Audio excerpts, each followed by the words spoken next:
I treated an alien, burned by something he called the divine light. Then he showed me proof. The knock came at 3:17 a.m., and I knew immediately that my life was about to change. Not because I'm psychic or paranoid, but because in 12 years of military service, you learn that certain sounds carry weight. This wasn't the hurried banging of a drunk neighbor or the timid tap of a delivery driver. This was deliberate, measured, official. 3 sharp raps against my apartment door that cut through the silence like a blade. I rolled out of bed with the muscle memory of countless dawn alerts, my feet hitting the cold hardwood floor before my brain fully registered consciousness. My hand moved automatically to the nightstand drawer where I kept my Glock 19, fingers wrapping around the familiar grip as I moved toward the door. The knocking had already stopped, leaving only the hum of my refrigerator and the distant sound of late-night traffic on Route 95. I approached the door from the side, keeping my body out of the line of fire. Another habit you never shake after 2 tours in Afghanistan. Through the peephole, I saw nothing but empty hallway bathed in that sickly yellow fluorescent glow that every apartment building seems to prefer.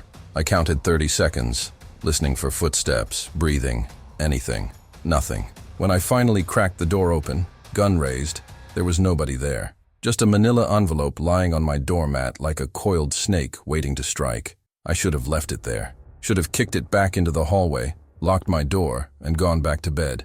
But curiosity isn't just dangerous for cats. It's equally lethal for soldiers who've spent too long following orders without question.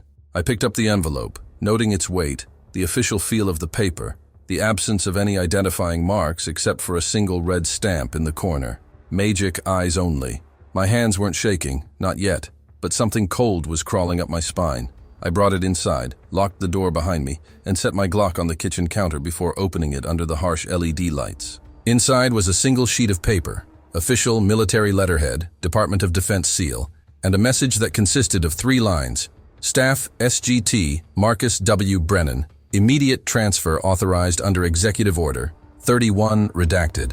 Report to coordinates 37.2431 DGN 115,930 DW. BY 0800 hours. Below that, a phone number with a Nevada area code. No signature, no explanation, no option to decline. Just coordinates that I recognized immediately from 100 conspiracy theory videos I'd watched during lonely nights after coming home from Kandahar.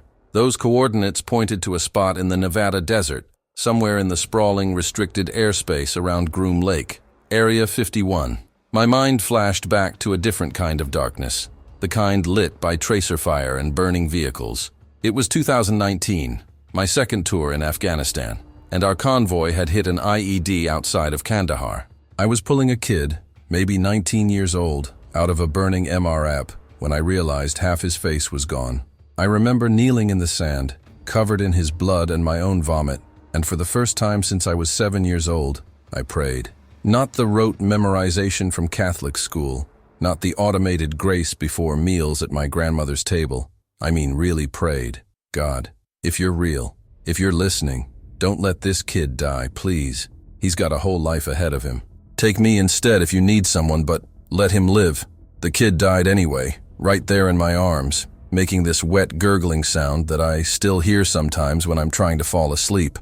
After that, I stopped praying, stopped going to the base chapel, stopped wearing the silver crucifix my grandmother had given me when I enlisted. What was the point of talking to someone who either wasn't listening or didn't care? I shoved that memory down, focusing on the envelope in my hands.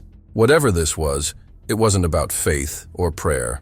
It was about orders, duty, and the fact that 12 years in the service had taught me one fundamental truth. When they summon you at 3 a.m. with coordinates to a black site, you don't ask questions. You just go. I spent the next 2 hours packing a go bag with practiced efficiency. 3 days of clothes, toiletries, my service weapon, ammunition, tactical knife, medical kit, and my tablet loaded with downloaded maps of Nevada. I also grabbed something I hadn't touched in 3 years, the small wooden crucifix my grandmother had pressed into my palm at my going-away party before my first deployment. "Keep this with you, Marcus," she'd said, her weathered hands gripping mine with surprising strength. "Not for luck, for remembering who you are when the world tries to make you forget." I'd kept it, but stopped carrying it after Kandahar. Now, standing in my kitchen at 5:30 a.m. with a mysterious summons to the most classified military installation in America, I slipped it into my pocket. Not because I suddenly believed again, but because, I don't know, insurance maybe, or just the muscle memory of a childhood spent in pews and confession booths. I called the number on the paper. It rang once before a female voice, clipped and professional, answered. Authorization code? I read the number printed at the bottom of the page. Confirmed. You have a seat on a transport leaving Pope Army Airfield at 700. A vehicle will collect you at 6:30. Bring minimal personal effects. All necessary equipment will be provided. Do not inform anyone of your destination. The line went dead before I could respond. The black SUV arrived at exactly 6:30 a.m., idling at the curb with tinted windows and government plates. No driver got out to greet me. No explanation was offered. The rear door simply unlocked with a soft click, an invitation and a command all at once. I threw my bag in the back seat and climbed in, noting the driver, a young airman who looked barely old enough to shave, wearing sunglasses despite the pre-dawn darkness. He didn't speak, didn't even glance at me in the rearview mirror. We drove in silence through the empty streets of Fayetteville, North Carolina, the city still sleeping while we headed toward Pope Army Airfield, the military installation adjacent to Fort Bragg. I'd flown out of Pope dozens of times, always knowing my destination, always briefed on the mission parameters.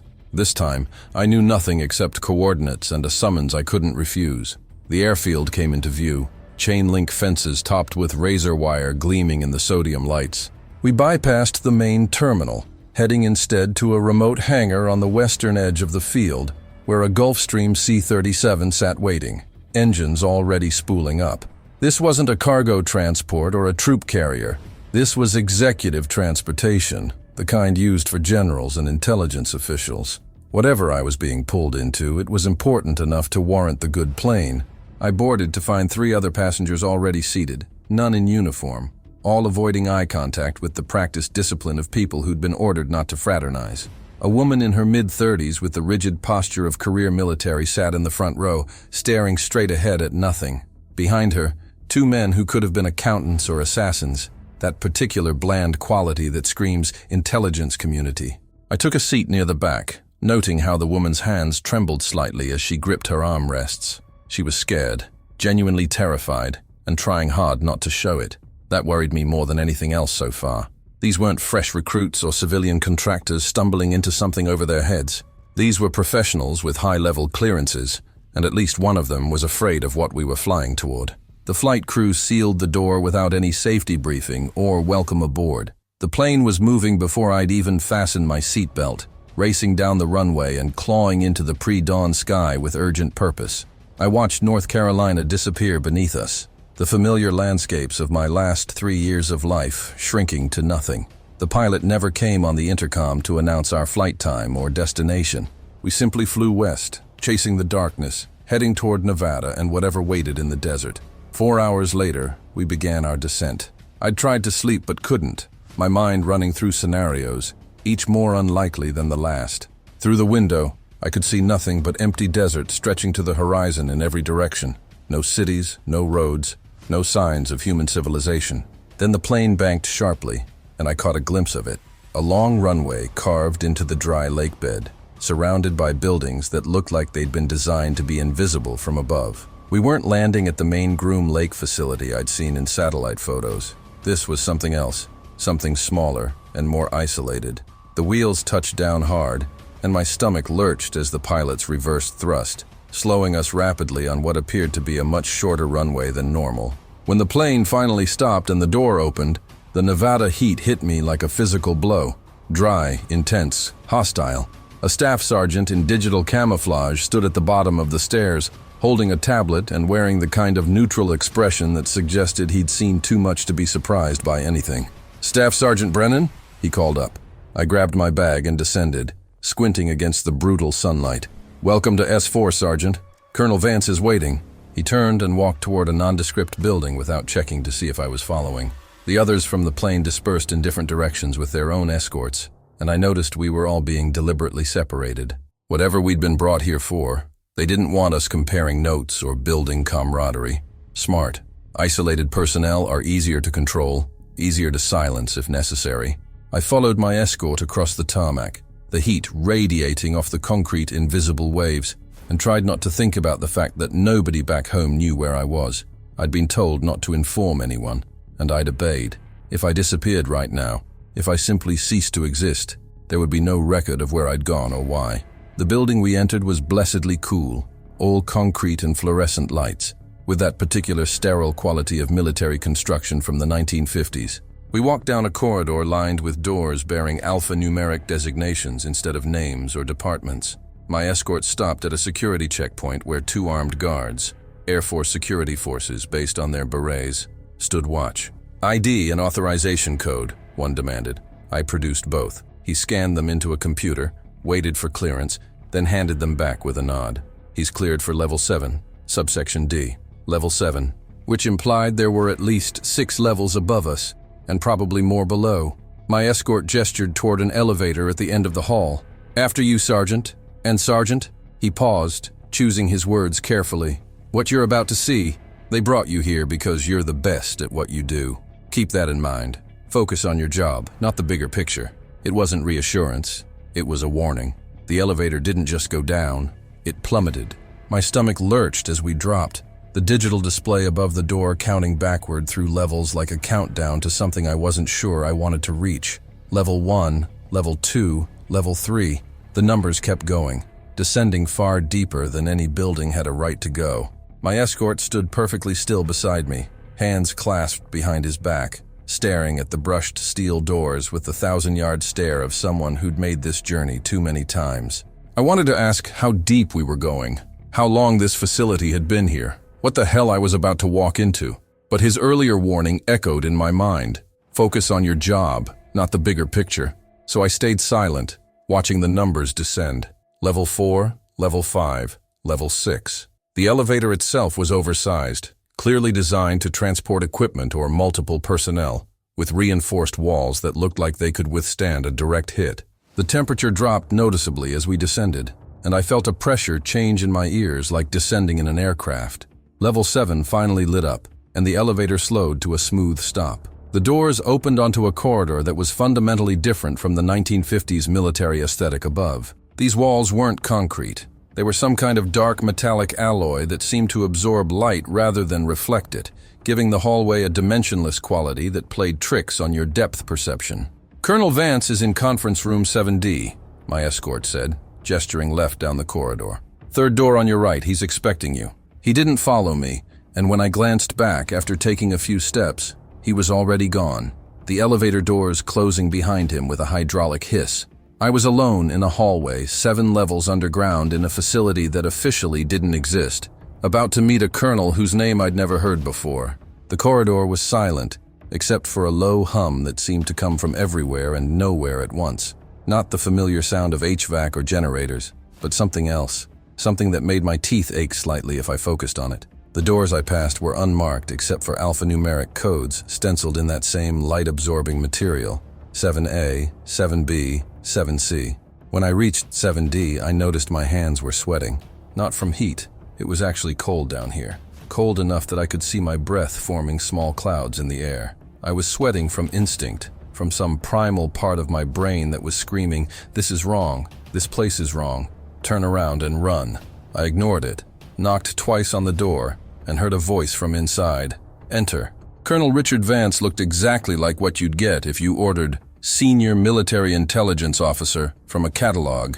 Mid-50s, salt and pepper hair in a precise crew cut, ice blue eyes that had seen things that would break most people, and a face that gave away absolutely nothing. He sat behind a desk made of the same strange dark metal as the walls, reviewing something on a tablet that he immediately turned face down when I entered. Behind him, a large monitor displayed what appeared to be medical readouts: heart rate, blood pressure, respiration, temperature.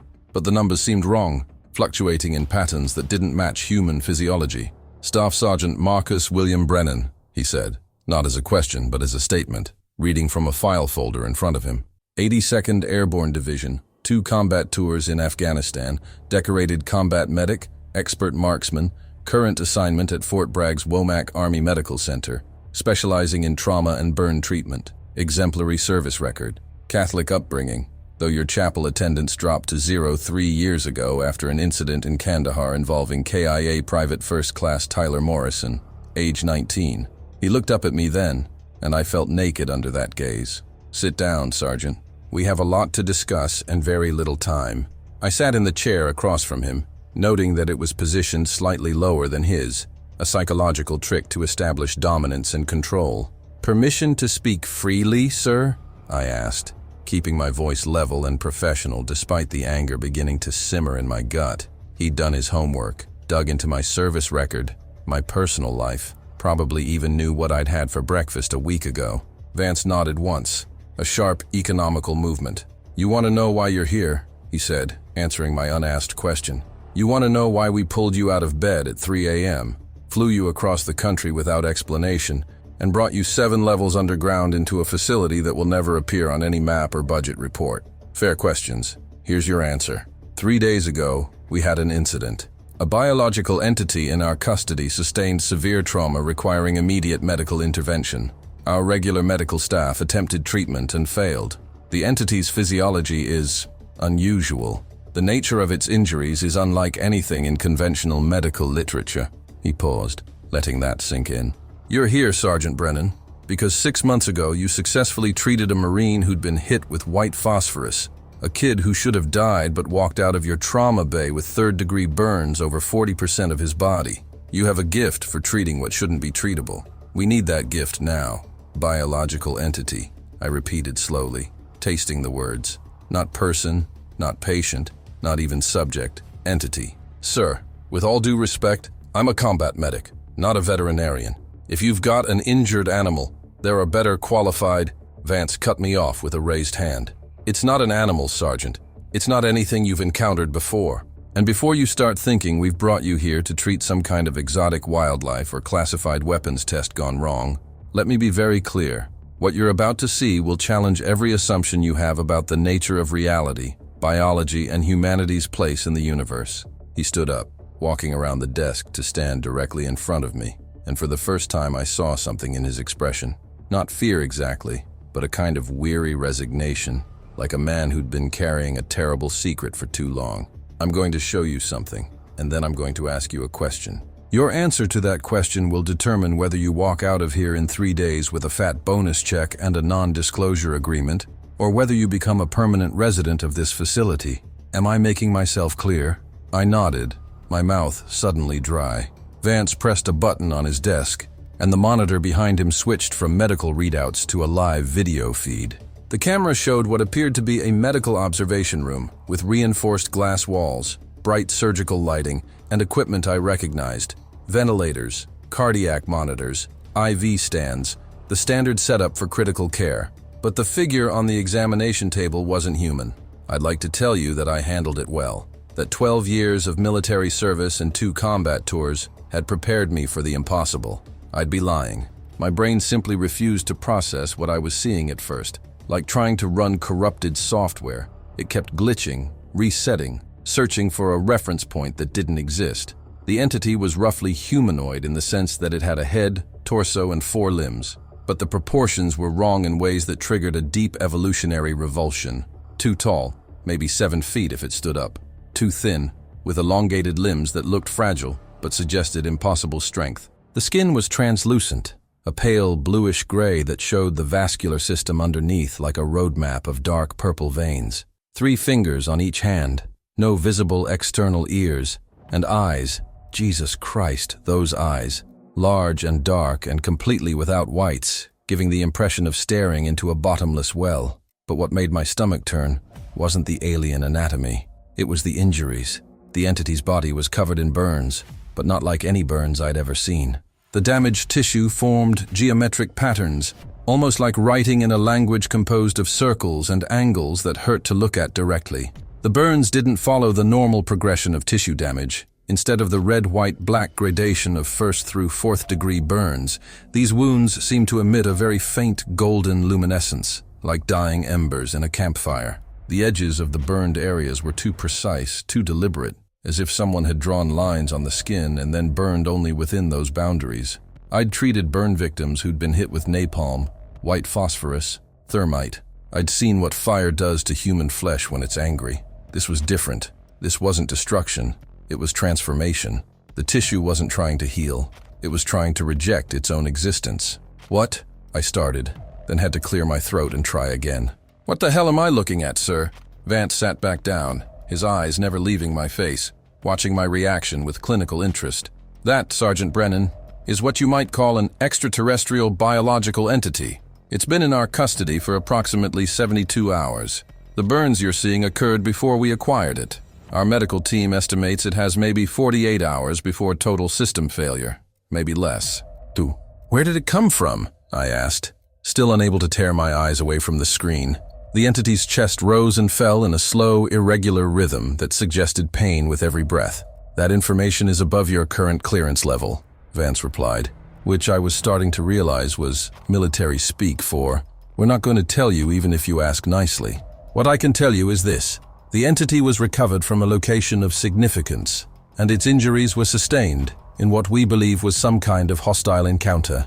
The wounds are not responding to any conventional treatment. Antibiotics, pain medication, skin grafts, synthetic tissue. Nothing works. In fact, most treatments seem to accelerate the deterioration. The burns are spreading, Sergeant, slowly but inexorably, and we don't know how to stop them." He leaned forward, fingers steepled under his chin. 3 medical doctors and 2 xenobiologists have already tried and failed. You're our 6th attempt.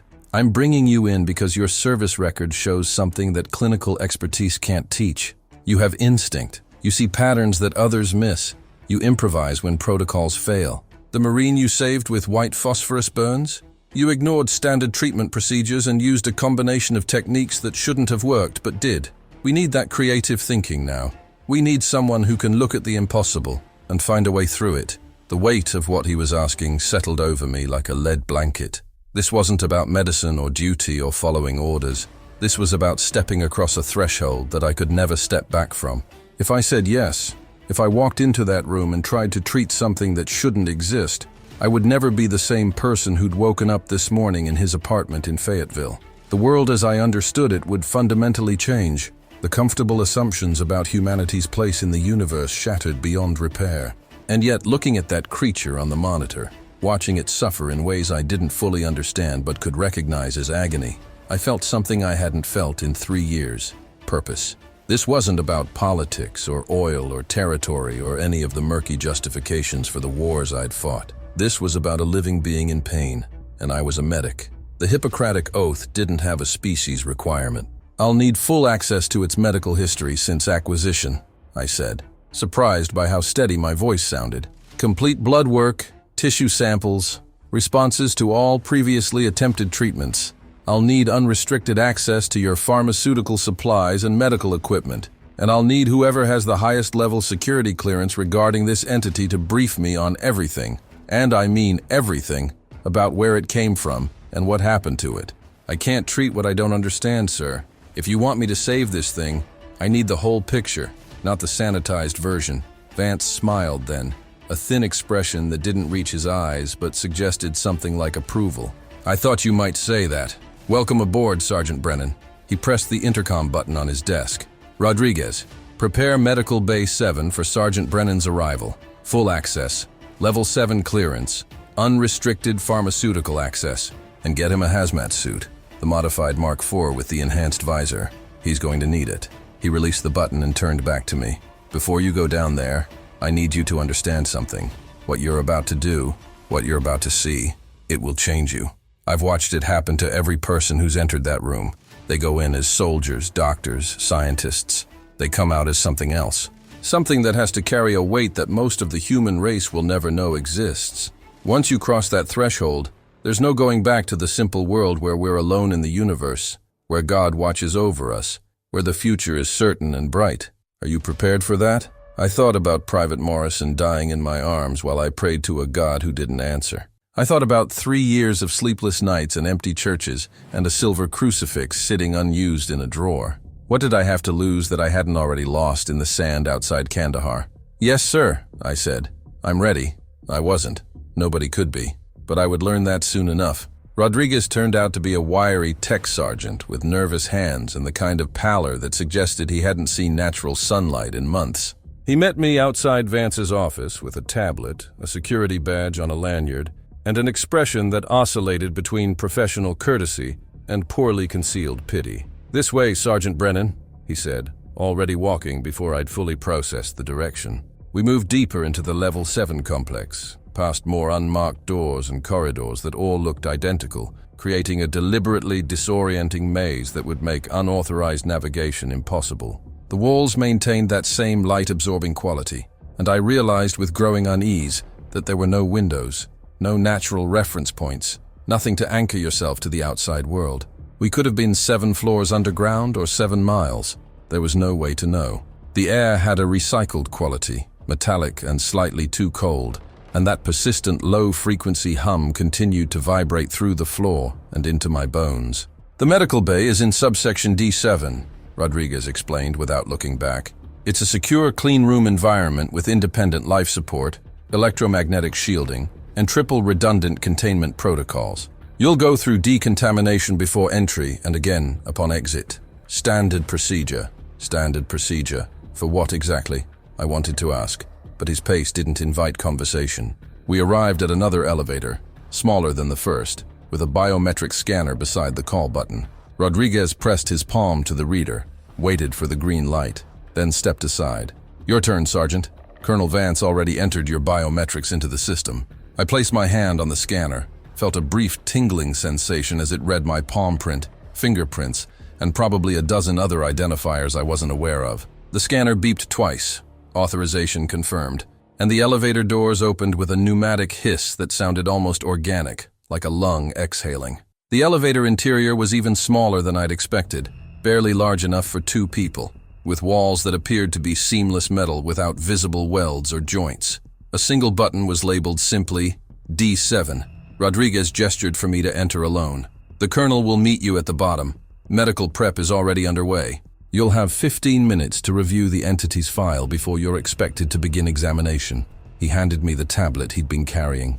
"Everything we know is on here. Read it. Memorize it. Then we purge the device before you enter the containment area. No electronics allowed inside except medical equipment." The doors began to close, and I caught one last glimpse of Rodriguez's face. He wasn't looking at me with pity anymore. He was looking at me like a man watching another man walk to the gallows. The descent began, and immediately I knew this wasn't like the previous elevator. This one dropped fast, stomach lurchingly fast, with none of the smooth deceleration of modern engineering. I grabbed the handrail instinctively as my inner ear screamed protest. The digital display above the door showed the depth in meters rather than floors. 50 meter, 75 meters, 100 meters. We were plunging into the earth at a rate that suggested whoever designed this facility wanted to put maximum distance between the surface and whatever they kept down here. The temperature dropped noticeably with every passing second, and I watched my breath form clouds in the air. 150, 200, 250. I pulled out the tablet and started reading, knowing I had minutes at best to absorb information that might determine whether I succeeded or failed. The file header read, "Subject designation ASRA 7, with a classification level so high I'd never even heard of it before." Below that, a warning in red text, "Extreme caution advised.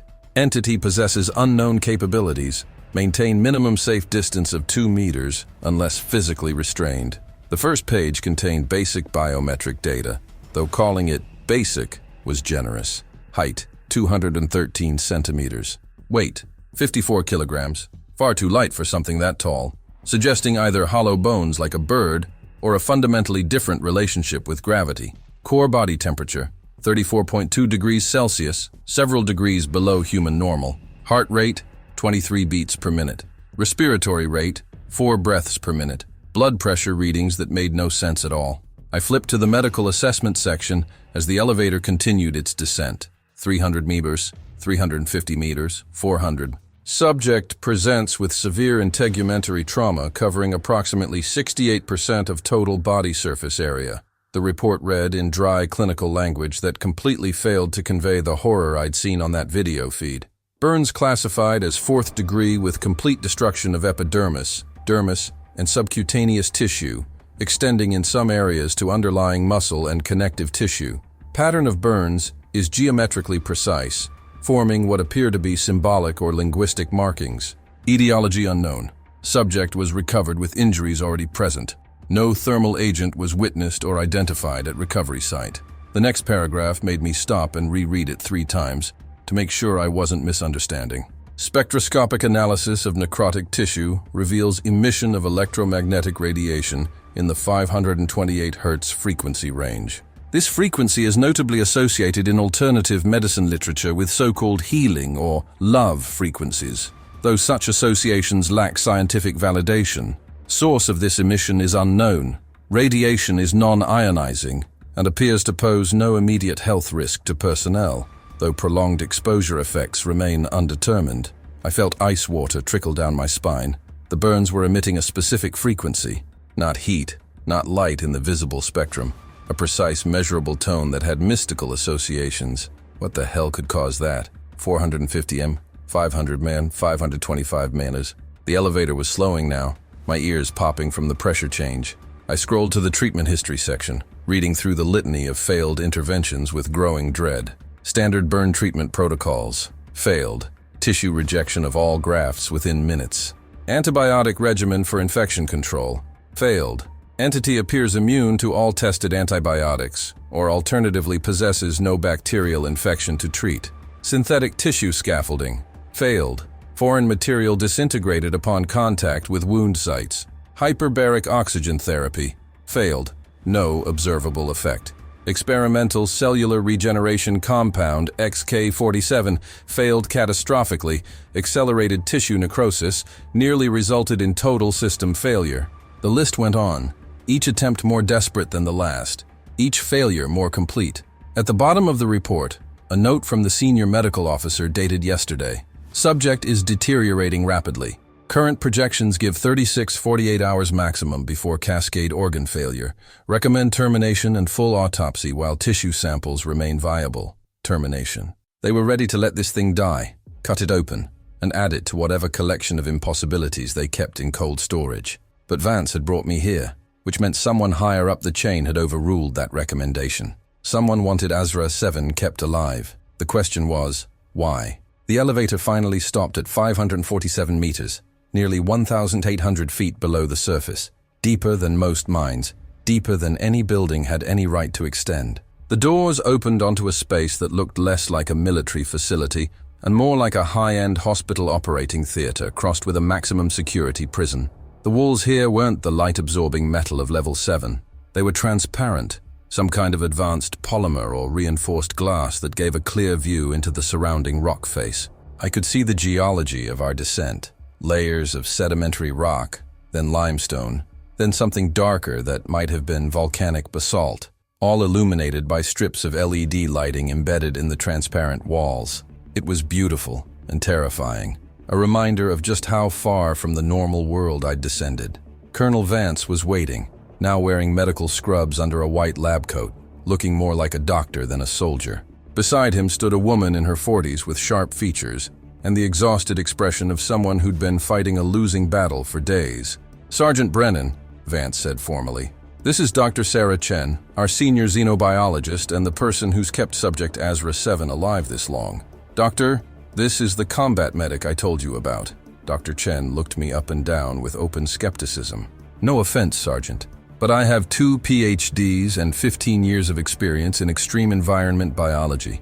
If I couldn't stabilize it, what makes anyone think a field medic is going to succeed? Because, I said, meeting her gaze and surprising myself with the confidence in my voice, you were treating it like a science problem. I'm going to treat it like a patient. The distinction seemed to catch her off guard, and something in her expression shifted. Not quite respect, but maybe the recognition that I wasn't completely naive. Vance gestured toward a door marked decontamination, with the same red warning symbols I'd seen on nuclear facilities. Dr. Chen will walk you through the prep procedure. You'll have 30 minutes with the subject before we mandate a rest break. Prolonged exposure to the 528 Hz emission seems to cause headaches and mild dissociative effects in some personnel. After that, you'll have as much time as you need within the 48-hour window we're working with. I'll observe from the control room. He paused, and for a moment, the professional mask slipped, revealing something that might have been genuine concern. Sergeant, one more thing before you go in. The subject is conscious. It's been conscious since we acquired it. which is remarkable given the extent of its injuries and the fact that we can't risk sedation without understanding its neurochemistry. It can't speak. Either it doesn't possess vocal cords in the human sense, or it's simply choosing not to communicate. But it's aware.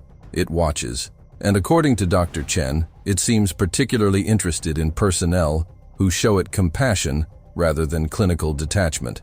Keep that in mind. Compassion.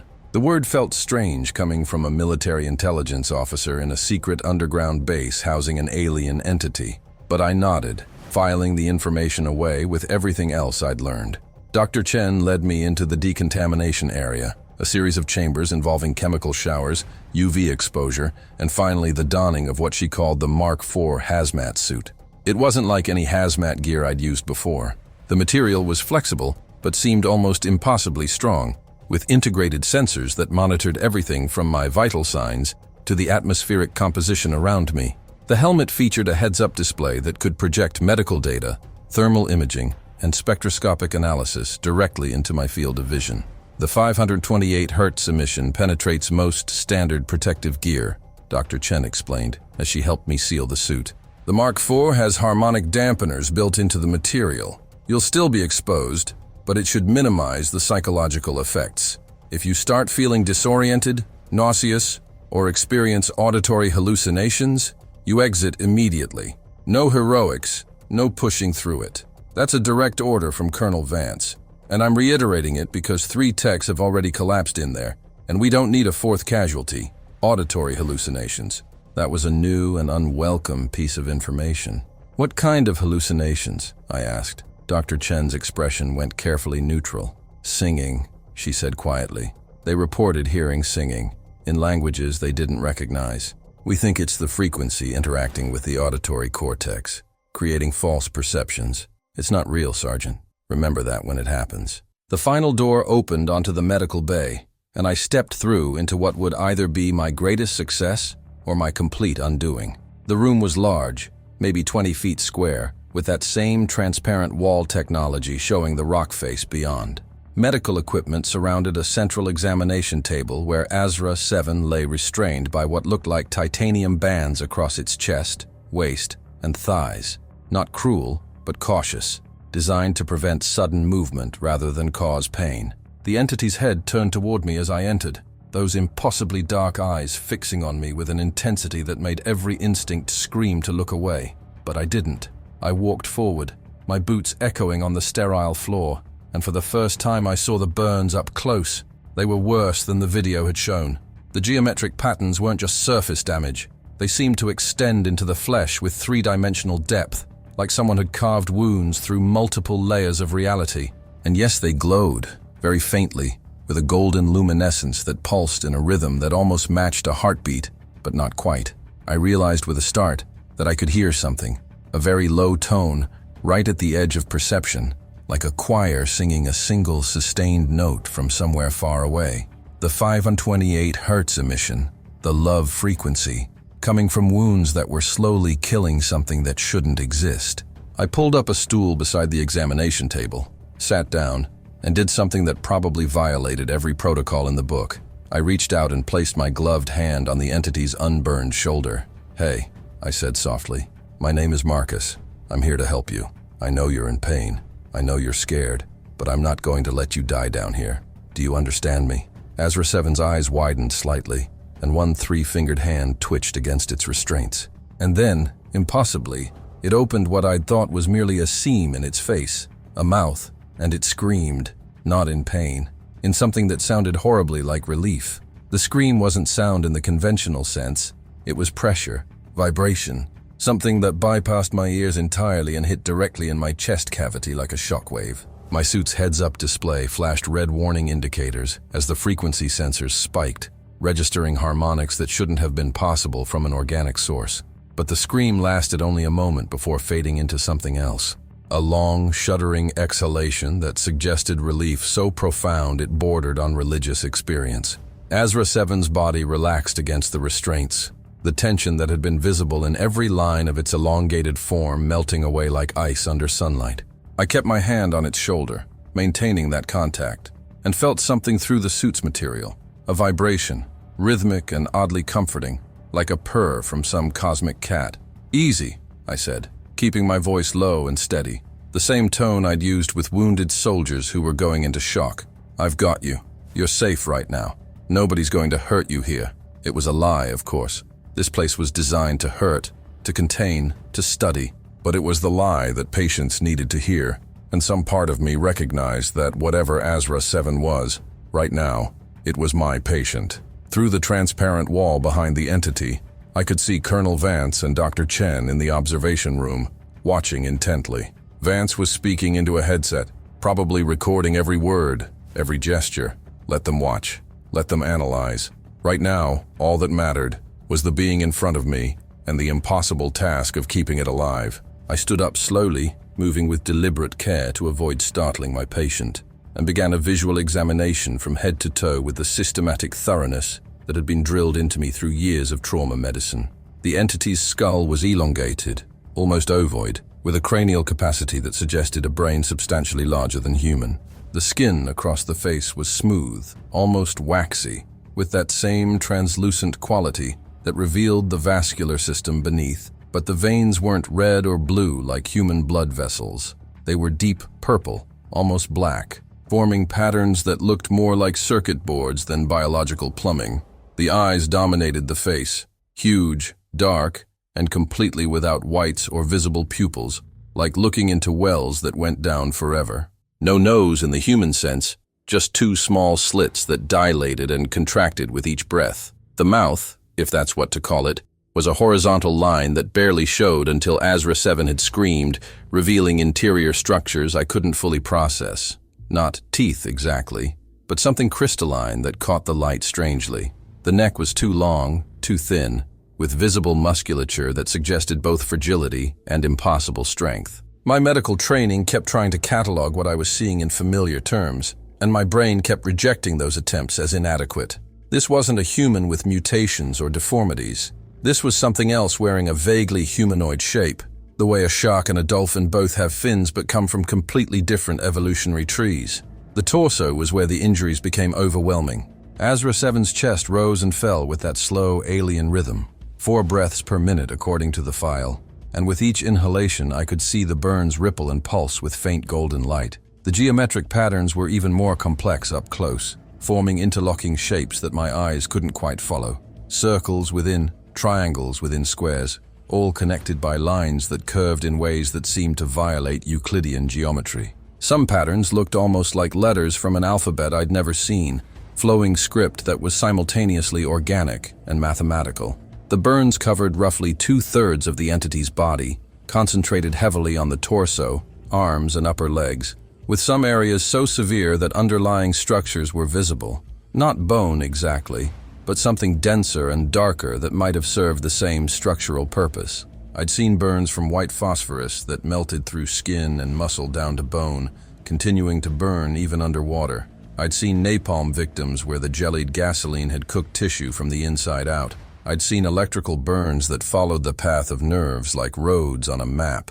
But this was different in a way that made all my training feel useless. These wounds weren't trying to heal. They were trying to unmake. The flesh around the burns didn't show the normal inflammation response, the redness and swelling that indicated the body marshaling its defenses. Instead, the tissue appeared to be retreating from the burned areas, pulling back like matter repelled by an opposing magnetic field. I activated the suit's spectroscopic analysis function, scanning one of the smaller burn sites on Azra 7's left forearm. The heads-up display filled with data that confirmed what the file had stated.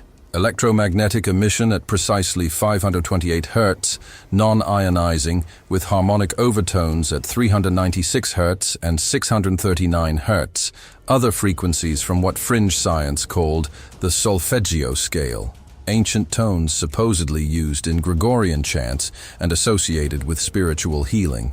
Except these frequencies weren't healing anything.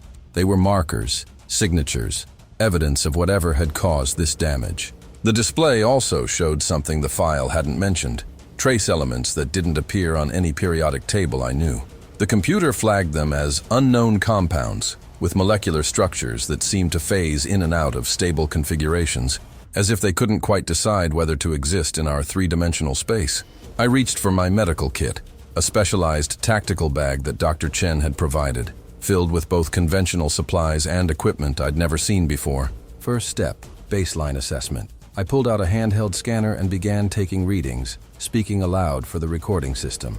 Patient temperature 34.2 Celsius, confirmed. Respiratory rate 4 breaths per minute, regular and unlabored despite extensive thoracic trauma. Heart rate, I paused, moving the scanner over where I estimated the heart should be. Heart rate 23 beats per minute, but the rhythm is strange. Not arrhythmic exactly, but structured differently. Like it's counting in a bass system other than our standard rhythm. I made a decision that would probably get me reprimanded, but felt intuitively right.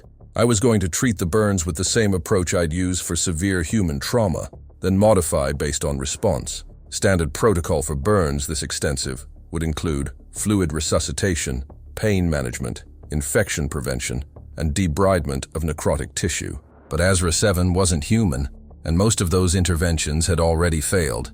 What I needed was to understand the mechanism of injury, not just treat the symptoms. I'm going to touch the burned area now, I said, speaking both to Azra 7 and to the observers beyond the glass. I need to assess the tissue damage directly. This might hurt, and I'm sorry for that. The entity's eyes tracked my movements with unnerving precision, but it didn't struggle against the restraints. I extended my gloved hand toward a moderate burn on the right shoulder, an area where the geometric pattern formed something like a spiral. The moment my fingers made contact, 3 things happened simultaneously. First, pain lanced up my arm despite the protective suit. Not physical pain, but something deeper, like touching grief made solid. Second, the golden luminescence brightened noticeably, pulsing faster. And third, I heard it, singing. Dr. Chen had warned me about auditory hallucinations, but this didn't feel like a hallucination. It felt like remembering a song I'd heard in a dream, multiple voices in perfect harmony, singing in a language that bypassed my ears and went straight to some older part of my brain that still remembered what worship sounded like. I jerked my hand back, breathing hard, and checked my suit's integrity display. No breaches, no contamination, but my heart rate had spiked to 120 beats per minute. "Did you?" I started to ask, then stopped myself. Of course they'd seen the light increase. Of course they were monitoring every biometric reading from my suit. I looked at Azra 7's face and found those dark eyes fixed on me with an intensity that suggested intelligence, consciousness, and something else. Recognition, maybe, or assessment. The entity was studying me as much as I was studying it. I tried again, this time placing my palm flat against an unburned section of the entity's shoulder, establishing baseline contact with healthy tissue before approaching the wounds. The skin felt wrong, too smooth, too cool, with a texture like silk stretched over stone. But through the contact, I could feel that purring vibration again, and my suit registered it. 783 Hz, the same frequency as Earth's Schumann resonance, the heartbeat of the planet itself. Azra 7 was resonating with the fundamental frequency of the world. Even here, 1,800 feet underground in a sterile containment cell. That had to mean something, though I didn't yet know what. Slowly, carefully, I moved my hand from the healthy tissue toward the nearest burn, watching Azra 7's face for signs of distress. The entity's breathing remained steady, but I saw what might have been anticipation or fear, a slight dilation of those nostril slits, a tension in the neck muscles. "I'm not going to hurt you more than necessary," I promised, and realized with surprise that I meant it. This wasn't just a medical case or a scientific curiosity. This was a person, in the broadest sense of that word, a person who was suffering. My fingers crossed the boundary from healthy tissue to burned flesh, and this time I was ready for the sensation. The pain that wasn't pain washed through me again, but I held contact, pushing through it the way I'd learned to push through everything else in my career. And as I held my hand there, something extraordinary happened. The golden light beneath my palm began to pulse in synchronization with my own heartbeat, not matching the entity's slow rhythm, but mine, 72 beats per minute, the tempo of human life. Through my suit's sensors, I watched the frequency readings fluctuate, the steady 528 Hz tone warbling and shifting, incorporating harmonics that matched my own bioelectric field. Azra 7's entire body shuddered, and for a moment I thought I'd made things worse, that I'd triggered some kind of cascade failure. But then the entity did something that made my blood run cold and broke my heart simultaneously. It turned its head toward me as much as the restraints allowed, and a sound emerged from that crystalline mouth. Not a scream this time, but something gentler, almost questioning. It sounded like a word. It sounded like my name. Marcus? Not in English, not in any human language, but in that same strange harmonics that had accompanied the singing I'd heard. And yet I understood it. The way you understand a dog's bark means danger, or a baby's cry means hungry. Communication that bypassed language entirely and operated on the level of pure meaning. Dr. Chen's voice crackled through my suit's comm system, tight with urgency. Sergeant Brennan, we're seeing unprecedented neurological activity from the subject. Whatever you're doing, it's working. The entity is attempting communication. Maintain contact and try to establish a baseline dialogue protocol. But I barely heard her, because I was staring at Azra 7's burns and watching something impossible happen. Where my hand made contact, the geometric patterns were changing. Not healing, I wouldn't call it healing, but reorganizing. The shapes shifting and flowing like liquid metal, forming new configurations. The golden light dimmed slightly in that area, and the tissue beneath appeared marginally less necrotic, as if the wounds were considering the possibility of repair. It was working. Somehow, impossibly, my presence, my touch, my human bioelectric field was interacting with whatever impossible physics governed these injuries. The burns weren't just trauma. They were something alive, something reactive, something that could be influenced.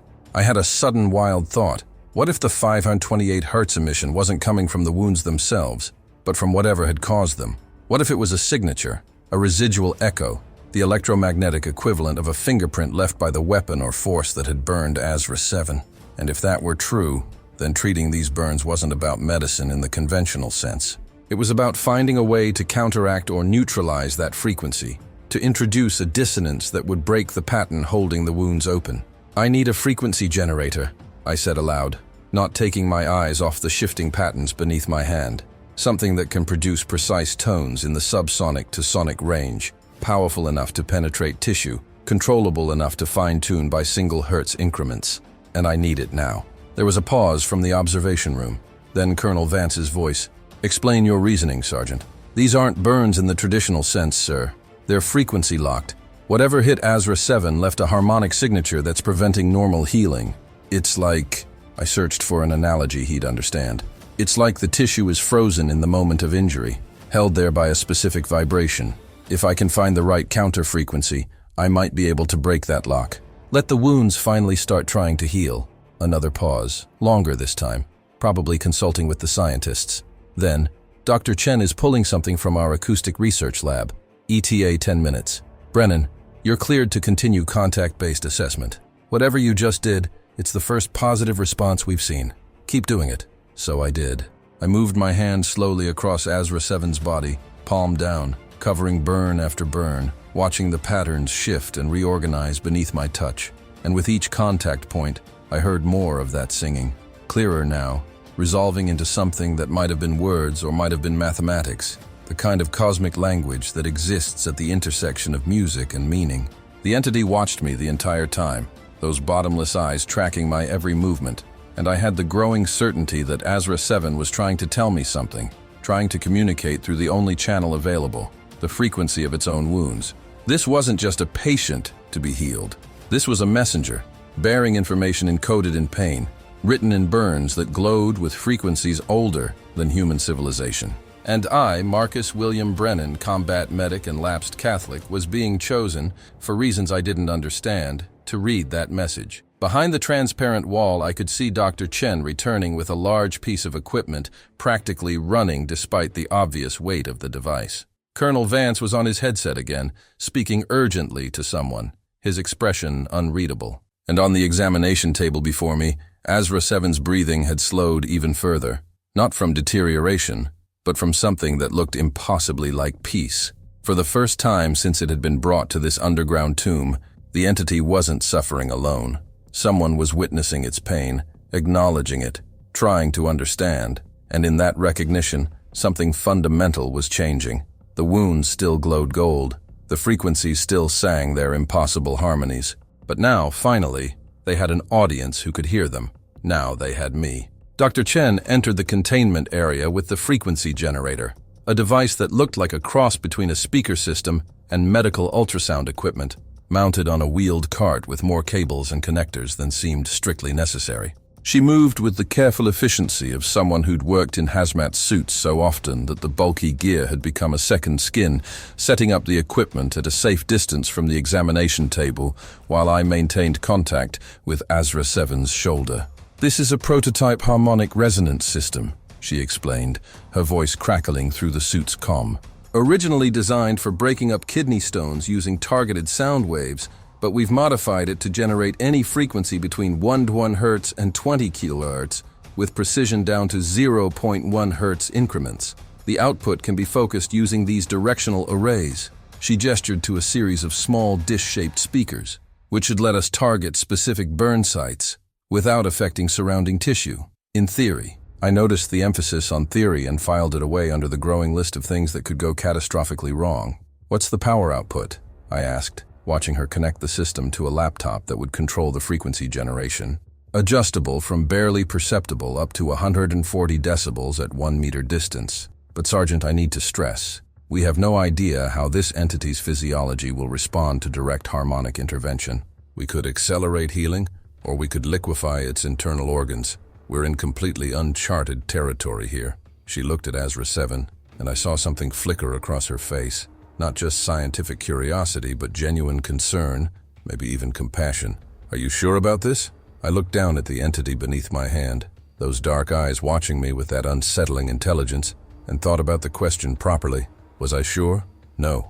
I wasn't sure about anything except that doing nothing meant watching Azra 7 die slowly over the next 2 days. Its body consumed by wounds that glowed with frequencies associated with love and healing while they did the opposite. Sometimes in combat medicine, you reach a point where conventional treatment has failed and you're left with a choice.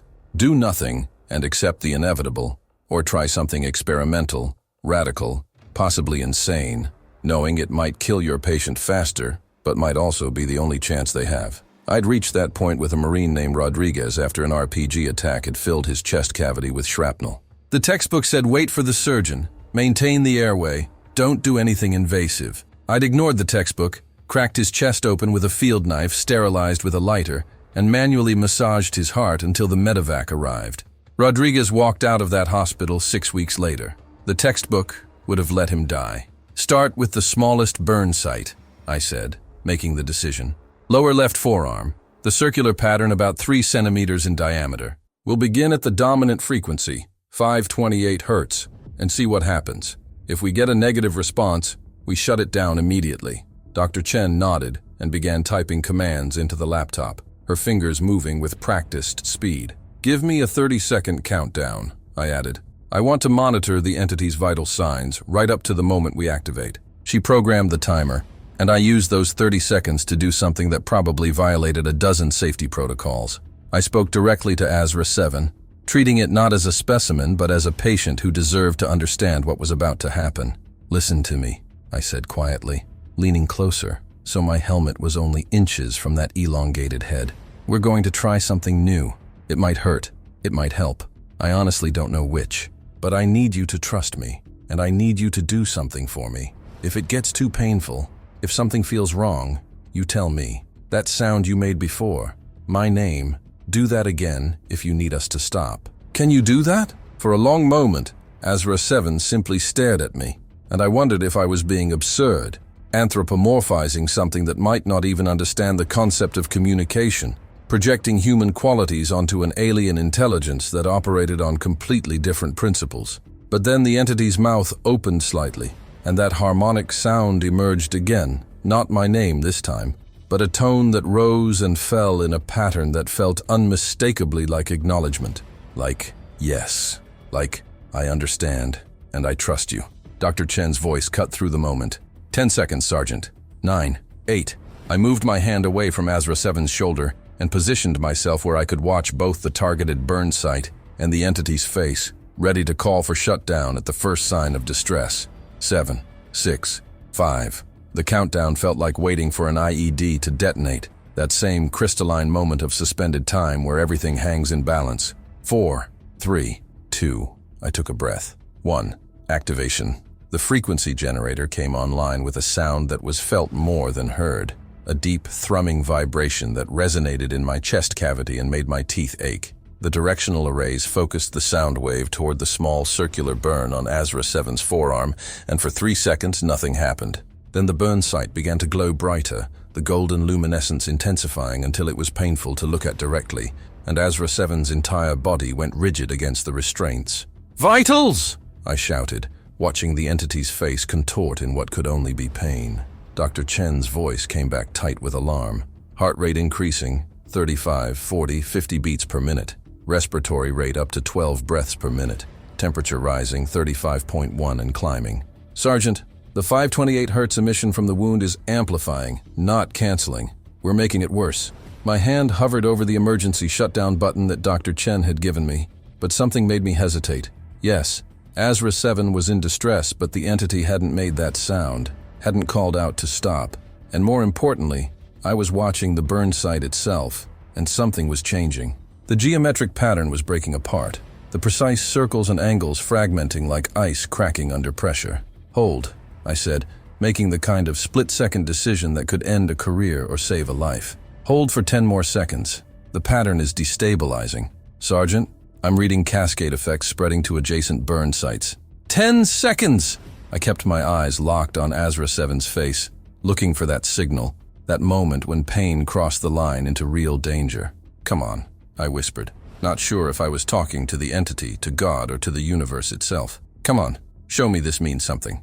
At exactly 8 seconds, the circular burn on Azra 7's forearm flashed brilliant white gold, bright enough that my suit's visor automatically darkened to protect my eyes.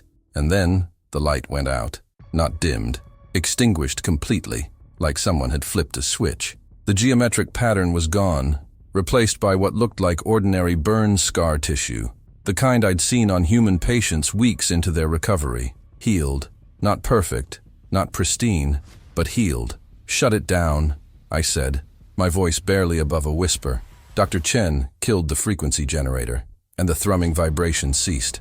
Azra 7's body relaxed slowly, the tension draining away, and the entity's breathing returned to that slow, steady rhythm. 4 breaths per minute. 23 heartbeats per minute. The numbers I'd started with. The baseline that meant stability rather than crisis. I moved closer to the forearm, examining the healed tissue with a handheld magnifier. The skin, if you could call it that, had regenerated with the same translucent bluish quality as the undamaged areas, though there was a slight discoloration, a faint silver tracework where the burn had been, like a scar, but more like a memory. The tissue was intact, flexible, no signs of the necrotic breakdown that had characterized the active burns. "Dr. Chen," I said slowly, still not quite believing what I was seeing, "I think we just found our treatment protocol." Through the observation window, I could see Colonel Vance standing with his hands pressed against the glass, his expression unreadable. Behind him, other figures had gathered. Scientists, military personnel, people I hadn't seen before, all staring at the small patch of healed tissue on an alien entity's arm, like it was the most important thing in the universe. Maybe it was. "But here's what I don't understand," I continued, straightening up and addressing Dr. Chen directly. "The frequency generator was producing 528 Hz, the same frequency as the burn's emission. We didn't counteract it, we amplified it. That should have made things worse, not better, unless—" I trailed off, a theory forming that was so strange I almost didn't want to voice it. Dr. Chen was already nodding, her scientific mind reaching the same conclusion. "Unless the burns aren't caused by the frequency itself, but by an incomplete or interrupted frequency, like a song cut off mid-note, leaving dissonance. By providing the full harmonic sequence, we allowed it to resolve, to complete whatever pattern it was locked into." She pulled up data on her laptop, scrolling through spectroscopic readings. "Look at this. Right before the burn extinguished, there was a brief spike in additional harmonics. 396 Hz, 417 Hz, 639 Hz, all the other solfeggio frequencies. The burn site was cycling through the entire sequence in microseconds, like it was searching for the right resolution. When it found it, the pattern completed and the wound closed. It was the most insane thing I'd heard since arriving at this facility. which was saying something given that I was currently standing next to a dying alien 1,800 feet underground, but it also made a weird kind of sense. These weren't injuries caused by heat or chemicals or radiation. They were injuries caused by sound, by frequency, by vibration. The entity had been burned by music, or more accurately, by music that never finished, leaving wounds that couldn't heal because they were still waiting for the final note. "We need to treat the other burns," I said, already planning the sequence in my mind, starting with the smaller sites and working up to the larger ones.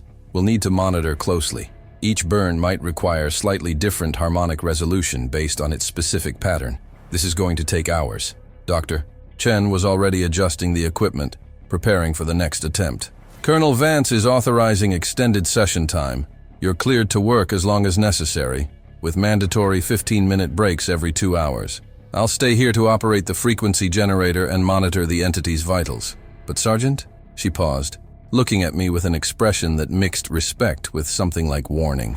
"What we just did, it shouldn't be possible. Sound waves don't heal tissue, they disrupt it. The frequencies we're using have no scientifically validated medical properties despite what alternative medicine claims. By every principle of biology and physics I understand, this should not work. Which means we're not dealing with biology and physics as we understand them. We're dealing with something else, something that operates on rules we don't know. So please be careful. Because if we're breaking one set of rules we don't understand, we might be triggering consequences in another set of rules we understand even less." It was the most honest and terrifying thing anyone had said to me since I'd arrived. I appreciated it more than she could know. "Noted," I said, "but that entity is still dying, and now we know we can help. So let's help." I turned back to Azra 7 and found those dark eyes watching me with something I could only interpret as gratitude, or maybe hope, probably both. Over the next 6 hours, Dr. Chen and I worked through burn after burn, developing a rhythm that was part medical procedure and part musical performance. I would identify the target site, examine its geometric pattern to estimate which frequencies might be needed, and position the directional arrays. Dr. Chen would activate the generator, starting at 528 Hz and modulating through the harmonic series until we found the resonance that made the pattern complete. Some burns resolved quickly, flashing bright and extinguishing within seconds. Others fought us, requiring multiple attempts with different frequency combinations before they finally released their hold on Azra 7's flesh. The larger burns on the torso were the most challenging, complex patterns that seemed to contain multiple sub-patterns, like fractals that repeated at different scales. For these, we had to treat each layer separately, peeling back the injury like an onion, frequency by frequency, until we reached healthy tissue underneath. Azra 7 endured it all with remarkable stoicism, only occasionally making sounds that indicated distress, and even then never using the signal we'd agreed upon to stop. The entity was tougher than any human patient I'd ever treated, or perhaps it simply understood better than we did what was at stake. By the 4th hour, I'd fallen into a state that combat medics sometimes enter during mass casualty events, a kind of focused dissociation where your hands keep working and your mind retreats to a quiet place where doubt and fear can't reach you. I stopped thinking about the impossibility of what we were doing and just did it, trusting the process, trusting the entity, trusting that strange singing I could still hear underneath everything, guiding us like a map to treasure we couldn't see but could somehow sense. Dr. Chen called for a mandatory break at hour 6, and I stepped back from the examination table with a groan, as my muscles reminded me I'd been standing in the same position for far too long. My back ached, my feet hurt, and behind the helmet's visor, my eyes were dry and strained from intense focus. But when I looked at Azra 7, I saw progress. Real, measurable progress.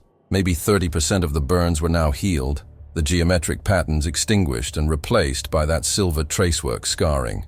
The entity's vital signs had actually improved. Heart rate up slightly to 28 beats per minute, temperature holding steady at 34.8 Celsius, respiratory function stable. For the first time since being brought to this facility, Azra 7 wasn't deteriorating. It was recovering. "You need rest, Sergeant," Dr. Chen said, and I realized she looked as exhausted as I felt. The entity needs rest too. We're making incredible progress, but if we push too hard, we risk making mistakes. 15 minutes minimum. Hydration, nutrition, decompress. That's an order from the colonel. I wanted to argue, to push through, to keep working until every last burn was healed. but she was right. Fatigue caused errors, and errors in this situation could be fatal. 15 minutes, I agreed reluctantly. But I'm staying in the containment area. I don't want to leave it alone. Dr. Chen nodded understanding and exited through the decontamination chamber. I moved to a bench along the transparent wall and sat down heavily, my suit's internal systems automatically adjusting to provide cooling and a nutrient-rich drink through the helmet's internal straw. Through the wall, I could see into the observation room, where Colonel Vance was in intense conversation with several people I didn't recognize. Civilians in expensive suits, the kind of people who made decisions that affected entire countries. They were watching Azra 7 with expressions that ranged from fascination to barely concealed avarice. Looking at them, I felt a sudden fierce protectiveness toward my patient. This wasn't a resource to be exploited or a specimen to be dissected. This was a person who'd suffered and survived and was slowly, impossibly, healing, and I'd be damned if I let anyone forget that. I was halfway through my nutrient drink, watching Azra 7's chest rise and fall with that hypnotic slow rhythm, when the entity's three-fingered hand suddenly shot out and grabbed my wrist. The movement was so fast I didn't have time to react, didn't even have time to flinch before those elongated fingers wrapped around my suit's forearm with crushing force. The pressure was immense, enough that warning indicators flashed on my heads-up display, showing material stress at the contact point. If Azra 7 squeezed much harder, it would breach the suit's integrity, and then we'd be in uncharted territory regarding contamination protocols, xenobiological exposure, and a dozen other scenarios that ended badly. But what stopped me from calling for help wasn't fear of injury. It was the look in those bottomless dark eyes. Azra 7 wasn't attacking. The entity was desperate, urgent, like a drowning person grabbing onto the only solid thing in reach. Through the physical contact, I felt that vibration again, that 7.83 Hz resonance that matched Earth's fundamental frequency. But now it was chaotic, fluctuating wildly, as if the entity was struggling with something internal. "Easy," I said, keeping my voice calm despite my racing heart. "Easy. I'm here. I'm not going anywhere. What do you need?" In response, Azra 7's mouth opened wider than I'd seen before, revealing more of those crystalline structures that served as teeth, or possibly something else entirely, and began to make sounds that were decidedly not random vocalizations. The sounds started as that harmonic tone I'd heard before, but then they shifted, modulated, became something more complex, syllables, phonemes, the building blocks of language emerging from an entity that wasn't supposed to be able to speak, that had been silent since its arrival at this facility. The sounds were strange, too many harmonics, frequencies layered on top of each other in ways that human vocal cords couldn't produce. But underneath the alien quality, there was structure, grammar, intention. This was speech, actual, deliberate communication. I froze, not daring to move and interrupt whatever breakthrough was happening. Azra 7's grip on my wrist tightened fractionally, and the sounds continued, gaining confidence, becoming more articulated. Through my suit's comm system, I heard Dr. Chen's sharp intake of breath from the observation room. Then Colonel Vance's voice, tight with controlled excitement. "Are you getting this? Someone tell me you're recording this." Another voice I didn't recognize, male, with an accent I couldn't place. "Recording confirmed. Running through linguistics database now, attempting pattern recognition and... Wait, this can't be right." The urgency in his voice made my skin prickle. "What is it?" Vance demanded. "Run it again. Verify the match." There was a pause filled with the sound of rapid typing. Then the linguistics expert's voice came back, and I could hear the disbelief.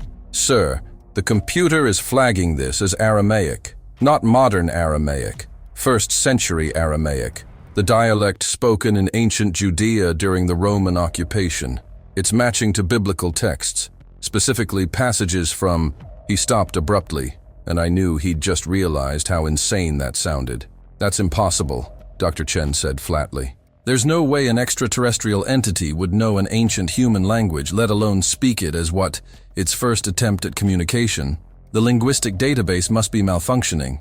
But I was staring at Azra 7, watching the entity's eyes locked onto mine with desperate intensity, and remembering my grandmother's voice reading from her tattered Bible on Sunday mornings, the strange, beautiful words of scripture in their original tongues before translation smoothed away their edges.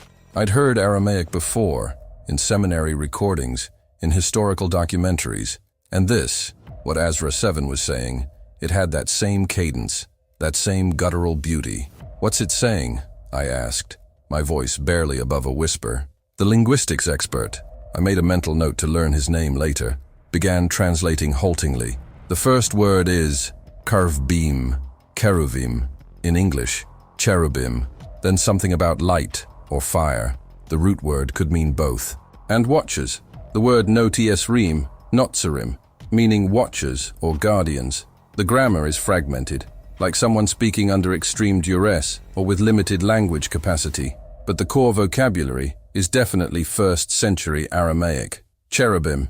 The word hit me like a physical blow, and suddenly I was 7 years old again, sitting in a wooden pew while Father Michael read from Ezekiel, describing the four-faced creatures with wheels covered in eyes, the guardians of God's throne.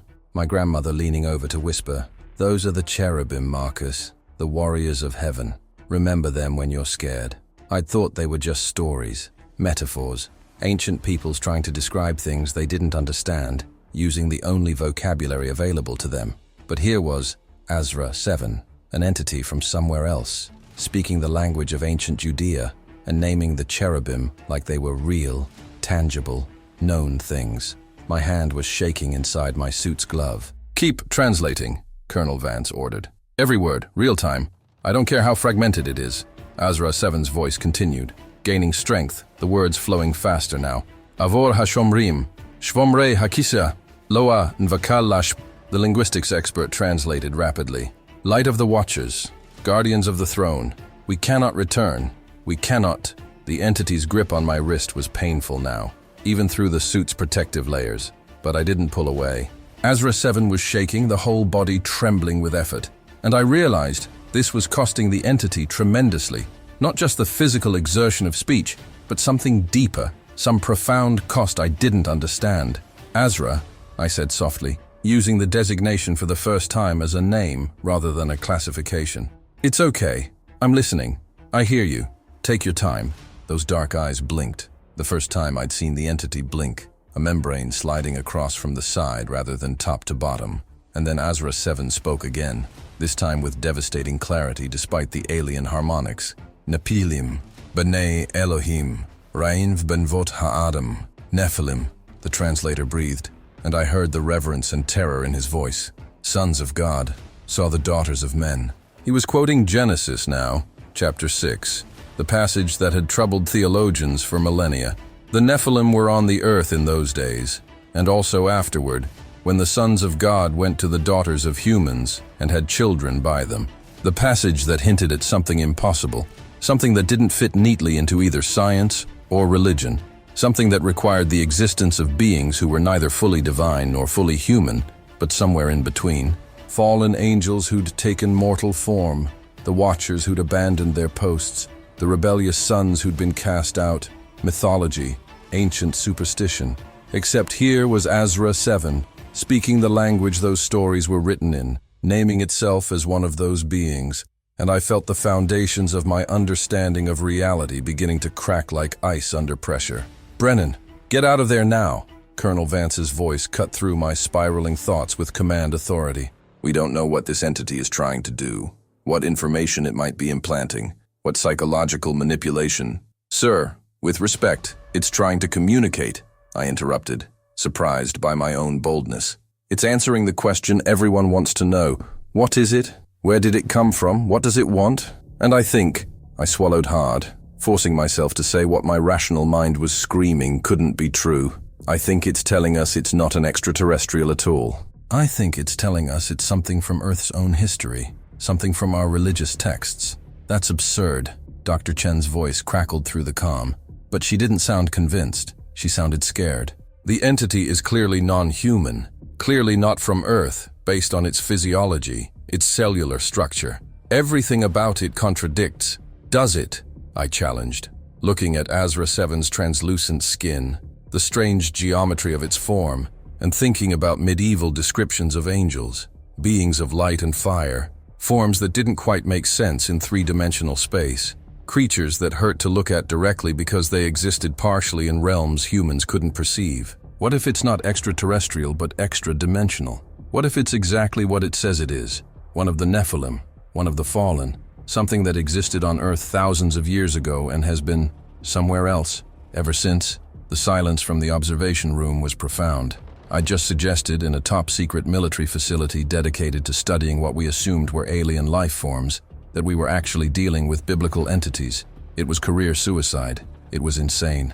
It was also looking at the entity gripping my wrist and speaking a dead language with desperate urgency, the only explanation that fit all the facts. Ezra 7's mouth moved again, and this time the words came slower, more careful, as if the entity was choosing each one with precision.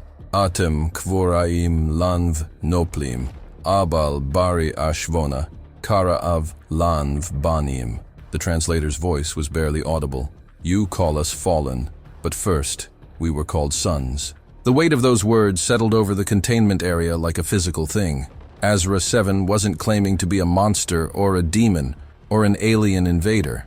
The entity was claiming to be, or to have been, a child, a son. One of the sons of God mentioned in Genesis, in Job, in the apocryphal Book of Enoch that the Catholic Church had deemed too dangerous to include in the standard Bible. Beings who had been part of the divine order, part of heaven's hierarchy, until they'd made a choice that resulted in exile. Fallen, yes, but fallen from somewhere, fallen from grace. I found my voice, though it came out rough and uncertain. What happened to you? I asked, not caring that I was having a conversation with something that shouldn't exist about events that supposedly happened before recorded history. Where have you been? Why are you here now? And what? I looked at the healing burns, the geometric patterns that had required specific frequencies to resolve. What burned you? Ezra 7's grip loosened slightly, and the entity's whole body seemed to sag with exhaustion. Speaking had cost everything it had left. But those eyes remained fixed on mine, and when the entity spoke again, it was in that harmonic sound that bypassed language entirely, the meaning arriving in my brain without translation. The light, the seraphim, the guardians who never fell. We tried to return, to cross back, to come home, and they stopped us, with fire that is not fire, with light that burns away the right to exist. Through the observation window, I saw the civilians in suits looking at each other with expressions that suggested they knew more than they'd shared. Vance was on his phone, speaking urgently to someone, his face pale, and I realized with growing horror that this wasn't new information to them. They'd suspected, or maybe they'd known. How long? I demanded, raising my voice to address the observation room directly. How long have you known what these entities really are? How long has the government been in contact with... I couldn't even finish the sentence. It was too big, too impossible. Fallen angels, the Nephilim, the Watchers, real. Not mythology, but history. Not superstition, but classified fact. Colonel Vance pressed the intercom button, and his voice came through with the flat affect of someone delivering information they'd hoped never to reveal. The Roswell incident in 1947 was our first confirmed contact. At the time, we classified them as extraterrestrial because that was the framework we had.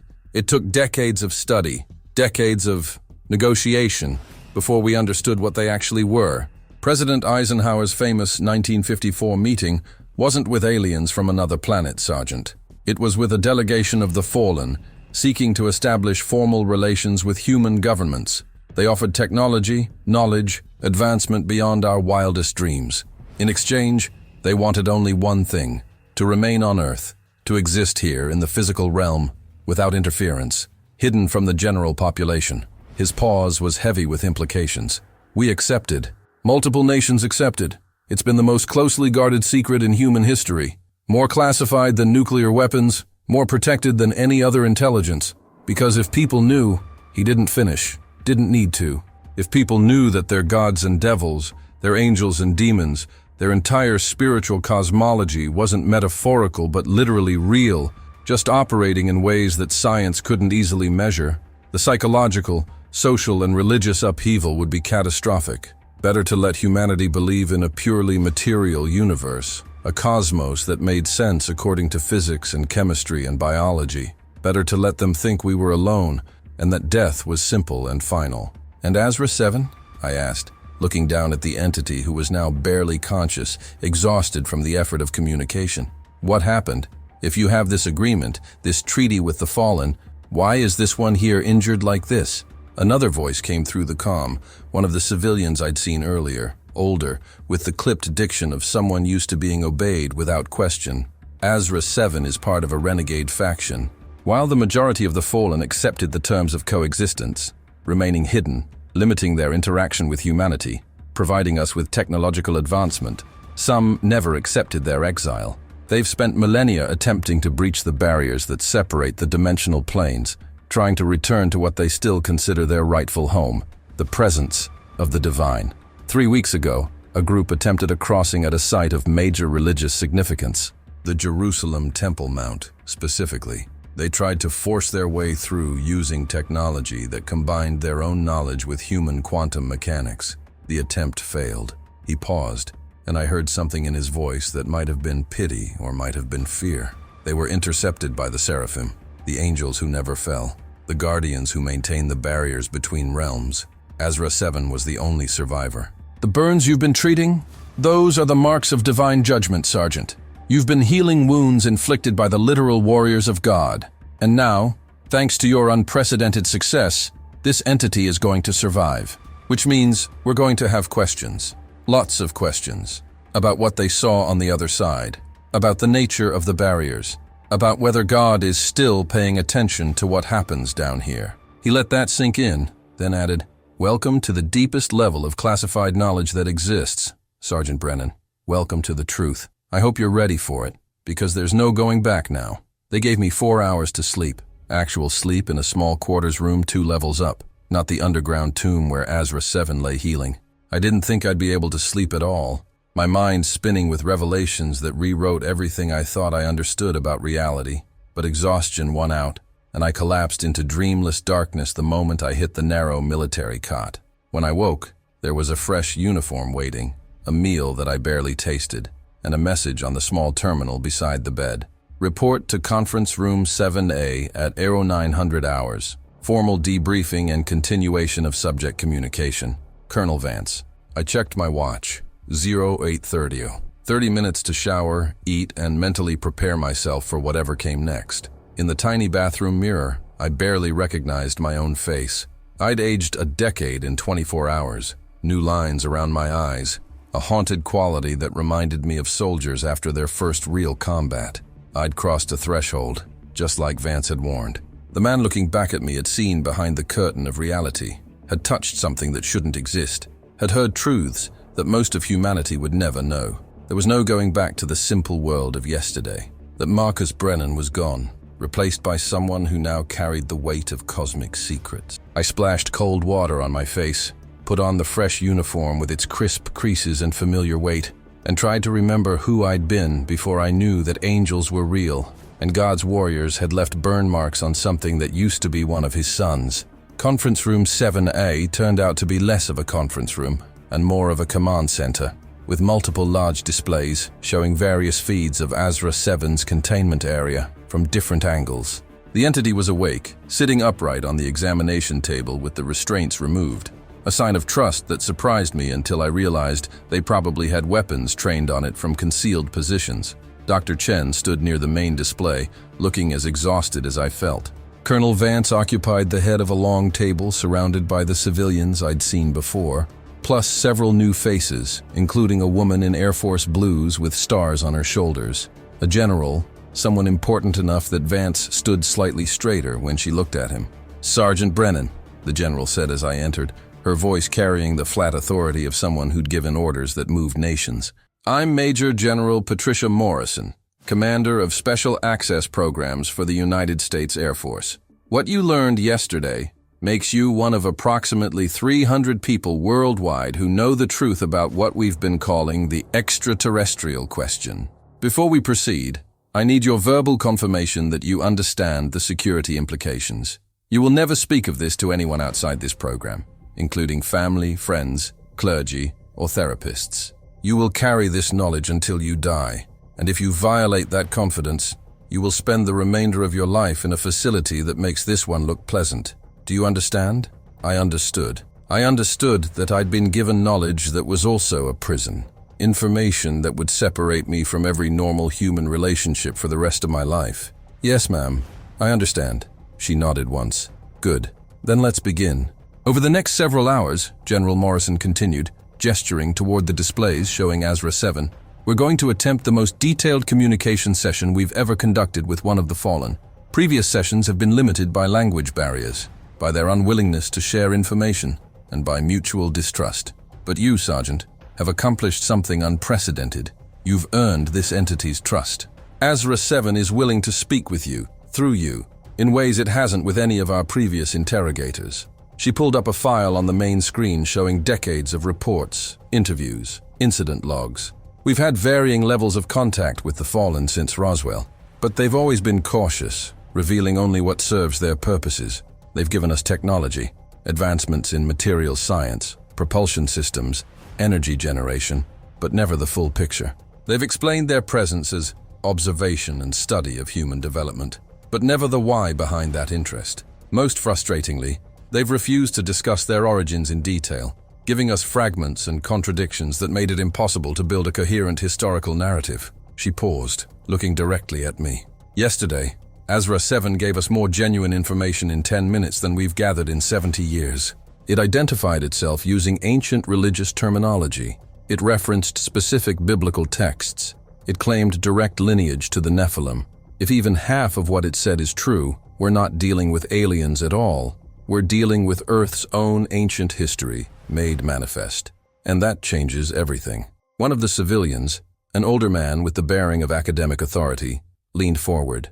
Dr. Richard Hastings, Xenoanthropology and Comparative Mythology. Sergeant, I've spent 30 years studying these entities, and I have to tell you, what you witnessed yesterday aligns with mythological patterns from dozens of cultures. The Nephilim, the Watchers, the Grigori, they appear under different names in Jewish, Christian, Islamic, and pre-Christian texts. Giants and demigods in Greek and Norse mythology, the Anunnaki in Sumerian texts, the Asura in Hindu tradition, all describing beings who were once divine but fell from grace, who mated with humans and created hybrid offspring, who taught forbidden knowledge and were punished by higher powers. We've always treated these as myths, as primitive peoples trying to explain natural phenomena. But what if they weren't myths? What if they were history? The implications hung in the air like smoke. If the Nephilim were real, then so was everything else in those texts.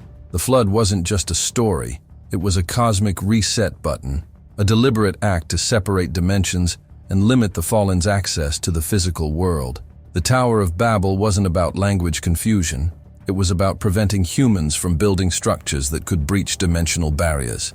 Every story of angels and demons, of spiritual warfare and divine judgment, suddenly had to be re-evaluated, not as allegory, but as literal documentation of events that shaped human history. How do we know this entity is telling the truth? I asked, the question emerging from some last defense mechanism trying to cling to rationality. How do we know this isn't just, I don't know, manipulation, some kind of psychological operation to make us believe what it wants us to believe? Colonel Vance answered that one. We don't, not conclusively, but we've had 70 years to study these entities, Sergeant. We've performed every test imaginable. Biological, psychological, technological. We've studied their materials, their artifacts, their technology. And here's what we've learned. They're not from another planet. Every analysis we've done suggests they evolved here on Earth, or at least in a dimensional space that overlaps with Earth so completely that the distinction becomes meaningless. Their cellular structure uses the same amino acids as terrestrial life. Their DNA, yes, they have DNA, shares base pair sequences with human genomes, particularly in junk DNA regions we don't fully understand. It's not a match, but it's related, like cousins separated by enormous evolutionary time. He pulled up a genetic comparison chart. What we're looking at isn't alien contamination or parallel evolution. We're looking at a common ancestor. Them and us, we came from the same source. We just diverged or were diverged at some critical point in history. Dr. Chen spoke up for the first time, her scientific precision cutting through the theological speculation. The burns provide additional evidence. We've analyzed the healed tissue extensively over the past 4 hours while you slept, Sergeant. The scarring shows molecular signatures that don't match any known energy weapon, any radiation type, any chemical burn pattern in our databases. But when we compared the spectroscopic data to religious texts describing divine encounters, the burning bush, the pillar of fire, the Shekinah glory, the transfiguration. The frequency patterns are consistent with ancient descriptions translated into modern physics terminology. These wounds weren't caused by technology. They were caused by something that operates outside normal physical laws, something that ancient peoples could only describe as holy fire or divine light because they lacked our scientific vocabulary. She brought up a molecular diagram that looked like abstract art. Whatever hit Azra 7, it didn't just burn tissue. It burned the entity's right to exist in this dimensional space. It's a metaphysical wound as much as a physical one. That's why conventional medicine failed. You can't heal a spiritual injury with antibiotics and skin grafts. You needed sound, frequency, resonance, the building blocks of creation according to multiple religious traditions. In the beginning was the Word, John 1:1. Word, logos, vibration, frequency, creation through sound, and apparently, judgment through sound as well. The room was silent as we absorbed that. Modern science confirming ancient mysticism, physics equations describing what the prophets had seen. The universe was stranger and more terrible than any of us had imagined, and we were only beginning to understand just how strange. So we bring Azra 7 in, and we ask it everything, General Morrison said, bringing the discussion back to practical matters. History, cosmology, theology, technology, everything it knows. Sergeant Brennan, you'll be the primary communicator. We've set up a modified translator device that should help with the Aramaic, though apparently the entity can understand modern English even if it prefers to speak in its native tongue from millennia ago. She stood, and everyone else followed suit. One more thing, Sergeant. Based on what Azra 7 told you about the attempted crossing at the Temple Mount, the fact that it was intercepted by Seraphim, that there are still active guardians enforcing the dimensional barriers, we need to understand the current state of the cosmic order. Is God still active? Are there still angels in operation? Is the spiritual realm as organized and militant as it was in biblical times? Or has something changed? Because if those barriers are still being actively defended, and if the fallen are getting desperate enough to attempt forced entry despite the consequences, then something is shifting.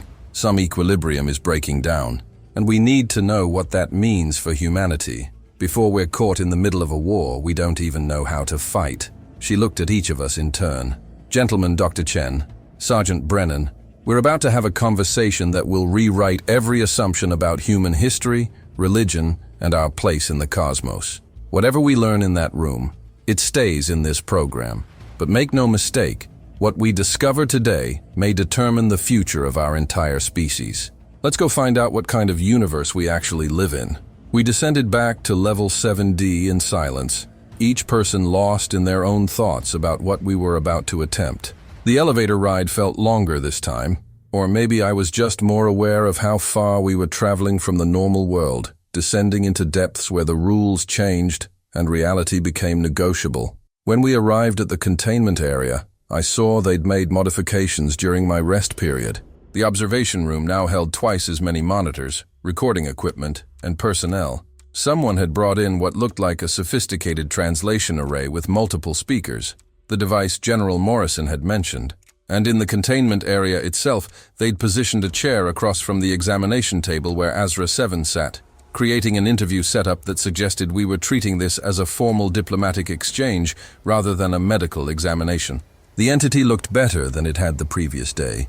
The healing was continuing even without active treatment, as if jump-starting the process had allowed its own biology to take over. Maybe 40% of the burns were now resolved into that silver scarring, and Azra 7's posture was stronger, more alert.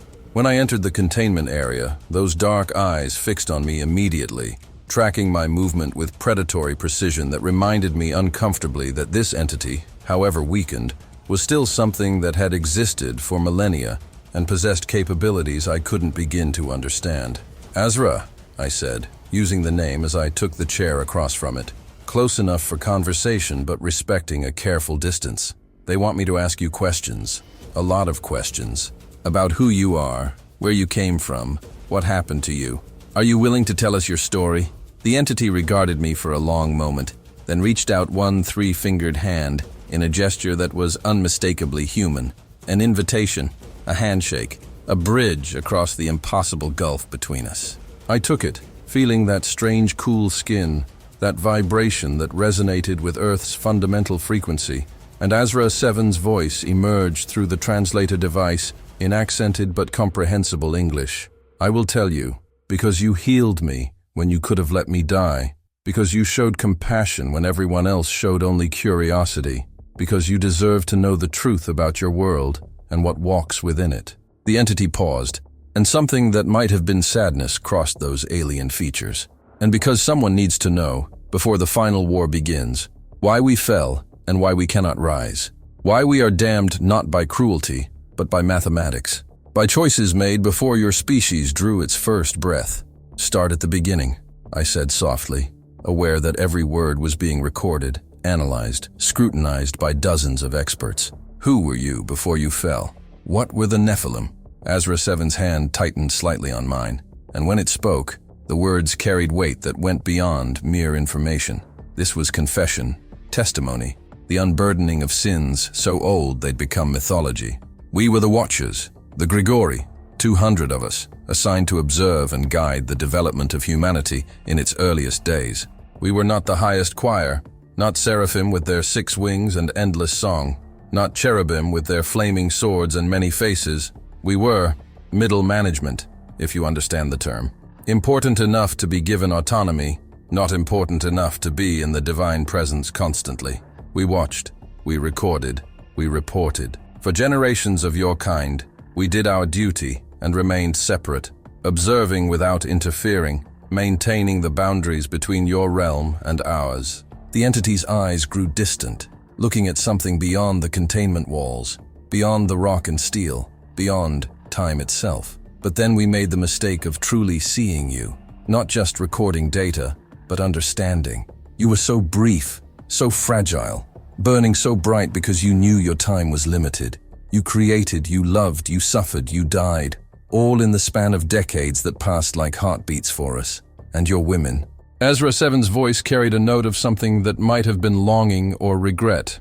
Your women were beautiful in ways we had not anticipated, not just physically, beauty of spirit, beauty of mortality, beauty of defiance against the inevitable. We were eternal, and therefore static. You were temporary, and therefore precious. And we wanted that, wanted to touch mortality, to experience limitation, to know what it meant to live rather than simply exist. So we descended. We took physical form. We taught you secrets of the cosmos that you were not meant to know. Metallurgy, astronomy, medicine, warfare. We showed you how to forge weapons and read the stars, how to heal disease and make war more efficient. And yes, the entity's voice dropped lower, heavy with ancient shame. We mated with your daughters, created offspring that should not exist. The Nephilim, the giants, the heroes of old. Beings that were neither angel nor human, but something between, something wrong, something that violated the fundamental architecture of creation. Genesis 6, I said quietly, and Azra 7 nodded with a gesture it must have learned from observing humans. Genesis 6, it confirmed. Your scripture compressed millennia of history into a few verses, but yes, that is the skeletal truth. When the sons of God saw that the daughters of men were beautiful, we took them as wives.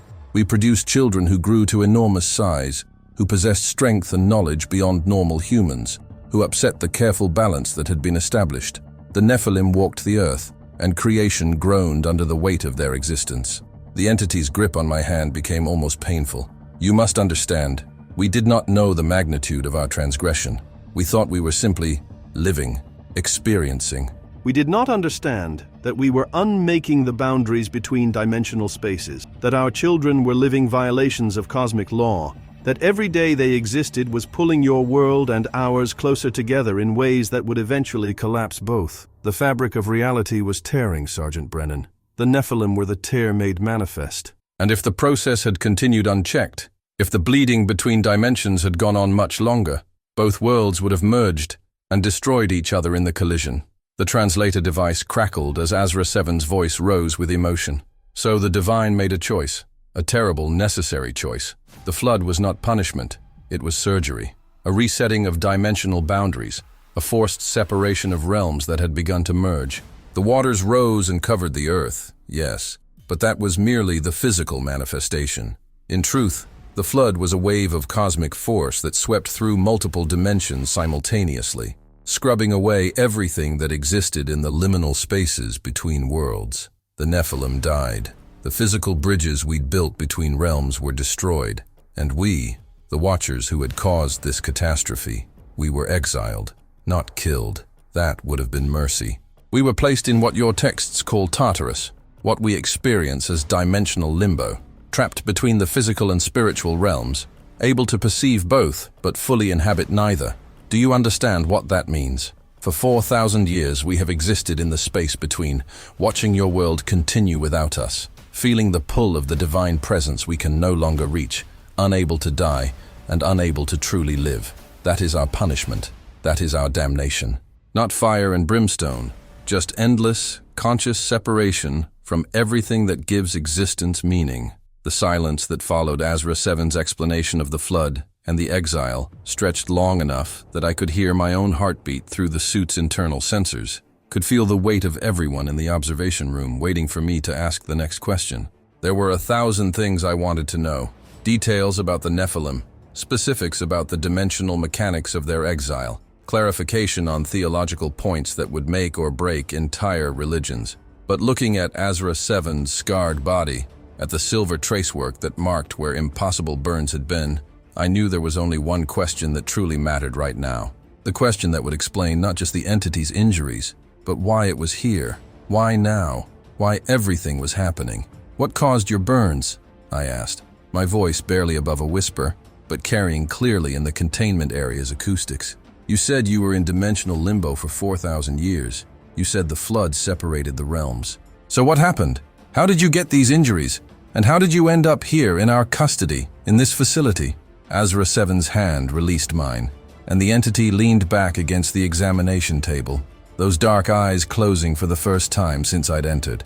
When they opened again, there was something in that alien gaze that looked unmistakably like pain. Not physical pain, but the deeper kind, the soul wound kind that I'd seen in soldiers who'd watched their friends die, in refugees who'd lost everything, in people who'd survived something that fundamentally broke them. To answer that, Azra 7 said slowly, I must tell you about hope, about how even damnation cannot fully extinguish the desire to return home. For 4 millennia, we existed in the between space, Azra 7 continued, the translator device rendering the entity's words with a haunting quality that suggested the original Aramaic carried even more emotional weight. Imagine being able to see your home through a window you cannot break, hear voices you cannot answer, feel the presence of everything you lost but never touch it again. Some of us went mad in the first centuries, not mad as you understand it, but experiencing a dissolution of self, a fragmenting of consciousness that scattered us across the dimensional barriers like dust on wind. Others found ways to adapt, to exist in the limbo without yearning, without memory, becoming more like automated processes than conscious beings.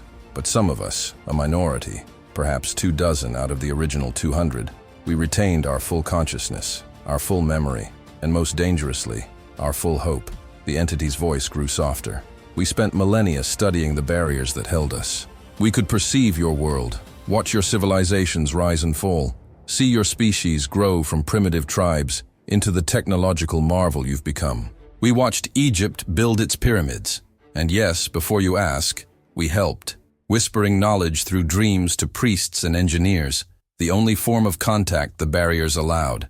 We watched Rome rise and fall. We saw the birth of your major religions, watched prophets and mystics who could sometimes sense us pressing against the boundaries of reality, calling us demons or jinn or nature spirits depending on their cultural framework.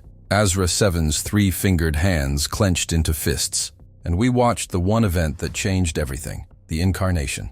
The word hung in the air like a bell tone, and I felt my breath catch. The incarnation, capital Y Azra 7 meant Christ. The entity was talking about Jesus Christ as a literal historical event, not theology or metaphor, but something that had actually happened and had cosmic significance beyond human understanding.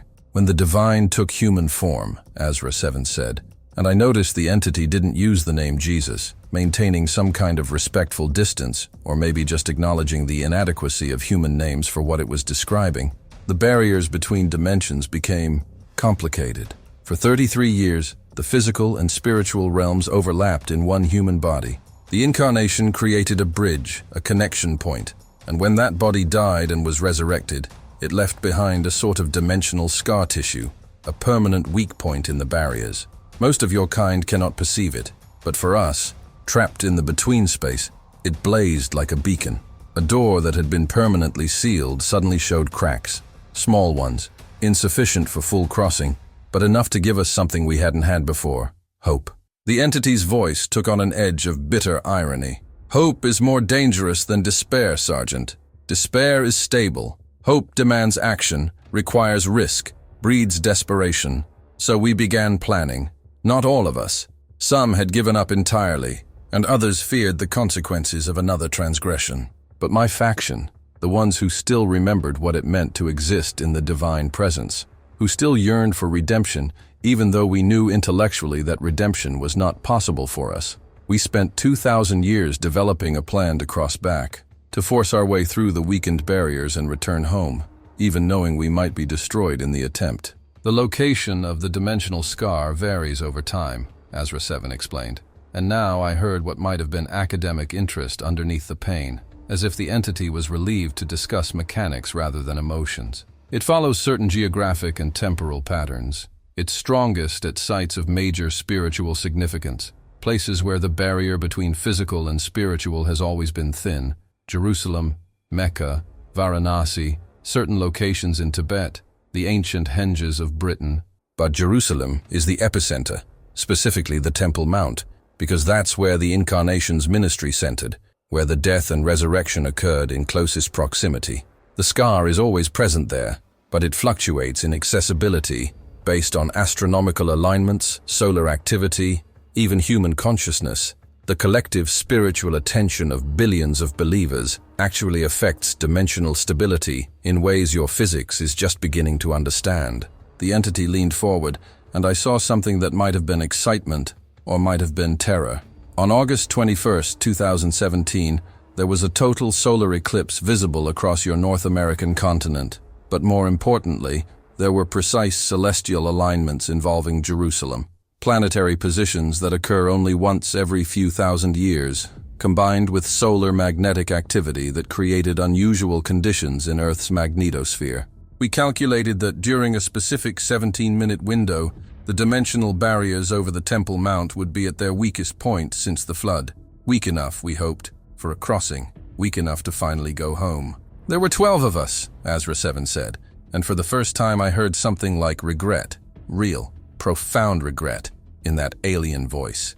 12, who still possessed enough coherent consciousness to attempt the crossing, who had contributed to developing the methodology over 2 millennia of planning.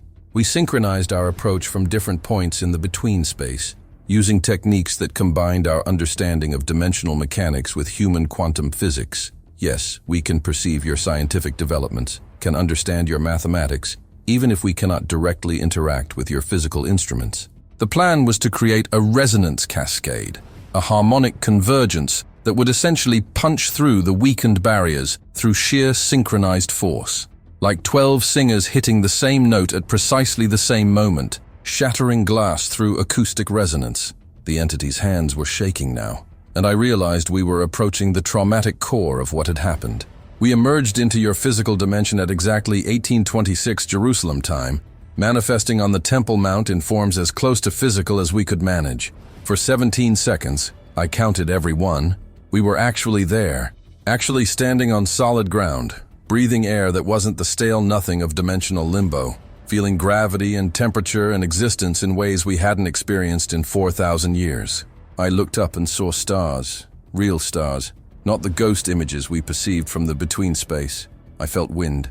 After 40 centuries, I felt wind on skin I'd forgotten I could have. Azra 7's voice broke, the translator rendering it as static. And then they came, the seraphim, the ones who never fell. You have to understand, Azra 7 said urgently, leaning forward so close I could see my reflection in those bottomless eyes. You cannot truly understand, but I must try to explain. The seraphim are not like us. We were watchers, middle tier, created to observe and record. The seraphim are the highest choir below the divine itself. They exist in constant proximity to the source, bathed eternally in the presence that we lost and can never regain. They are not individuals as you understand individuality. They are expressions of divine will, living geometry, mathematics made manifest. When your prophet saw them and described creatures with 6 wings covered in eyes, shouting holy, holy, holy without ceasing, that was their minds breaking, trying to process something that doesn't fit into 3-dimensional perception. The entity's whole body shuddered. They appeared above us on the Temple Mount like stars going supernova, except the light didn't just illuminate, it had weight, substance, intention. 3 of them. Only 3, but 3 was enough for 12 of us. They didn't speak. They didn't need to. Their presence was the message. This is not yours. You have no right. You were judged, and judgment stands. And then, Azra Seven's hand unconsciously moved to one of the healed burns, touching the silver scar tissue with something like reverence or horror. Then they burned us, not with fire, with light, capital L, light that is more than photons, more than energy, light that is the absence of shadow, the negation of darkness, the crystallized essence of divine judgment. In your scripture, Genesis 3:24, it speaks of the cherubim and the flaming sword guarding the way to Eden. That sword, it's not metaphorical, it exists. Multiple iterations of it, wielded by the highest choirs, and it doesn't cut flesh. It cuts the right to exist. The containment area had gone absolutely silent. Even the constant hum of the facility's systems seemed to have diminished, as if reality itself was holding its breath. I found my voice, though it came out hoarse. The burns, they're not wounds in the traditional sense. No, Azra 7 confirmed. They are sentences, pronouncements. Each geometric pattern you saw, each shape that glowed with those frequencies, those are the written judgment of the seraphim, inscribed directly onto our dimensional signature. The 528 Hz frequency you detected, that's the harmonic signature of creation itself. The frequency at which divine will speaks matter into existence, but inverted, reversed, used not to create but to uncreate, to mark us as beings who should not be. That's why your conventional medicine couldn't heal them. That's why my own biology couldn't repair the damage. The wounds existed across multiple dimensional layers, burning not just flesh but the fundamental permission we had to inhabit physical space. The entity looked at me with something that might have been wonder. What you did with the frequency generator, with the harmonic sequences, you didn't heal the burns so much as you completed them. You allowed the judgment to finish its pronouncement, to say what it needed to say, and then release us. Like a song cut off mid-note causing endless dissonance until someone finally plays the resolution. You gave us resolution, Sergeant Brennan. You gave us the ending to a sentence that had been left unfinished, trapping us in eternal present tense of condemnation. The translator crackled with emotion the device struggled to render. I do not think you fully understand what that means. What you have done. You performed a function that only the seraphim should be able to perform. You spoke in the language of divine judgment and told it, be finished, be complete, and it obeyed you. I felt ice water run down my spine as the implications settled over me.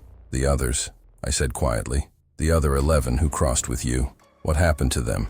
Azra 7's expression, if something so alien could be said to have expressions, collapsed into grief. Dead. Truly dead, not imprisoned or exiled, but erased. When the seraphim's light struck them, they didn't just burn, they came apart, dissolving like smoke in wind, their dimensional signatures scattered beyond any possibility of reconstitution. I watched Samyaza, who had been first among us, who had led the original descent to human women 4,000 years ago. I watched him simply stop existing, his form unraveling into nothing while he screamed in frequencies you cannot hear. I watched Azazel, who taught humans the art of war and smithing, fragment into geometric patterns that dispersed across multiple dimensions simultaneously. One by one they were unmade, and I knew I would be next. The entity's 3-fingered hand touched mine again, seeking comfort or offering it. I couldn't tell which. But I wasn't. The light struck me, burned these patterns into my being, left me in agony that transcended physical pain, and then stopped. The seraphim departed. I was left there on the Temple Mount, writhing in judgment fire that wouldn't extinguish. Unable to die, but unable to exist. Your military found me 17 minutes later, according to their reports. They'd been monitoring the site with equipment sensitive to dimensional fluctuations, had detected our crossing attempt, and arrived with containment units ready. They swept me up, brought me here, and I have been in this facility ever since. slowly dying from wounds that are simultaneously physical trauma and metaphysical sentence. Until your hands and your frequencies and your impossible compassion gave me what the seraphim denied, an ending, a completion, a chance to exist again, even if only in this diminished form. You asked me earlier if God is real, Azra 7 said, and now the entity's voice carried a weight that made the air feel heavy. You asked if angels are real. Sergeant Brennan, Marcus, may I call you Marcus? You are asking the wrong questions. Of course they're real. Of course the divine exists. Of course there are hierarchies and orders and cosmic structures beyond human perception. The question isn't, are they real? The question is, are they paying attention? Do they care? After everything, the fall, the flood, the exile, the incarnation, the ongoing dance of your species between damnation and redemption, is there still an active presence guiding events? Or did the divine set everything in motion and step back to watch it unfold? The entity paused, choosing its next words carefully. The fact that the seraphim intercepted us, that they actively enforced the barriers, that they wielded the light with intention and precision, that suggests the answer is yes. There is still active guardianship. The cosmic order is still being maintained. The war is not over. It was never over. It simply moved into frequencies you cannot perceive and theaters you are not equipped to witness. But it continues. Always has. Always will. Azra 7's grip tightened on my hand. And that terrifies me more than the exile ever did, because it means we are still being watched. Our punishment is not neglect or abandonment. It is active, ongoing, maintained by forces that have never stopped caring about cosmic law. We are not forgotten. We are remembered. And that remembering takes the form of eternal separation. That is what I learned on the Temple Mount, Marcus. That is what the light taught me as it burned away my right to exist. God is not absent. God is very, very present, and we are not forgiven. The story Azra 7 had told was comprehensive, consistent, and absolutely insane. Every rational part of my mind, the part trained in evidence-based medicine, the part that had learned to trust instruments and data over intuition, the part that had stopped believing in God after watching a 19-year-old die despite desperate prayers, that part was screaming that this was elaborate fiction, sophisticated manipulation, a psychological operation designed to make me believe exactly what the entity wanted me to believe. Yes, Azra 7 spoke ancient Aramaic. Yes, the burns had responded to frequency treatment in ways that defied conventional medicine. Yes, everything aligned with ancient texts and mythology. But correlation wasn't causation. Strange didn't mean supernatural. There had to be another explanation. Something that fit within the boundaries of a universe governed by natural law, even if those laws were more complex than we currently understood. I wanted to believe in that rational explanation, clung to it like a drowning man to driftwood, because the alternative, accepting that everything Azra 7 said was literally true, meant accepting that I'd been fundamentally wrong about the nature of reality for my entire adult life. I need proof, I said, my voice harder than I'd intended, tinged with desperation, masquerading as skepticism. Not stories, not mythology that happens to align with what you're saying. Proof. Something concrete that can't be explained away, can't be rationalized, can't be dismissed as advanced technology or dimensional physics we don't understand yet. Show me something that proves, beyond any doubt, that you are what you claim to be. Azra 7 regarded me silently for a long moment, and I saw something flicker across those alien features. Not offense at being challenged, but something closer to sympathy, or maybe recognition. The look a teacher gives a student who's asking the right question, but isn't ready for the answer. You want proof, the entity said slowly, each word weighted with consideration. You want certainty in a cosmos designed to require faith. You want knowledge where mystery is intended. I understand that desire, Marcus. That same desire is what drove us to fall in the first place. The need to know, to understand, to possess certainty about things that were meant to remain veiled. We chose knowledge over obedience, and it damned us for eternity. The entity's three-fingered hand reached toward my face, moving slowly enough that I could have pulled back, could have called for intervention from the observation room where I knew Colonel Vance and the others were watching with breathless attention. But I didn't move. I sat frozen, watching that alien hand approach my forehead with the same paralyzed fascination of a mouse watching a snake. I can give you proof, Azra 7 continued.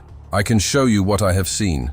let you experience memories that span millennia, let you perceive reality through senses that your species was never meant to possess. But Marcus, the hand paused, centimeters from my skin. Your mind was not made for this. Human consciousness is beautifully designed for your three-dimensional existence, your linear time, your limited perception of the electromagnetic spectrum. What I'm offering to show you exists outside those parameters. It will hurt. It may damage you.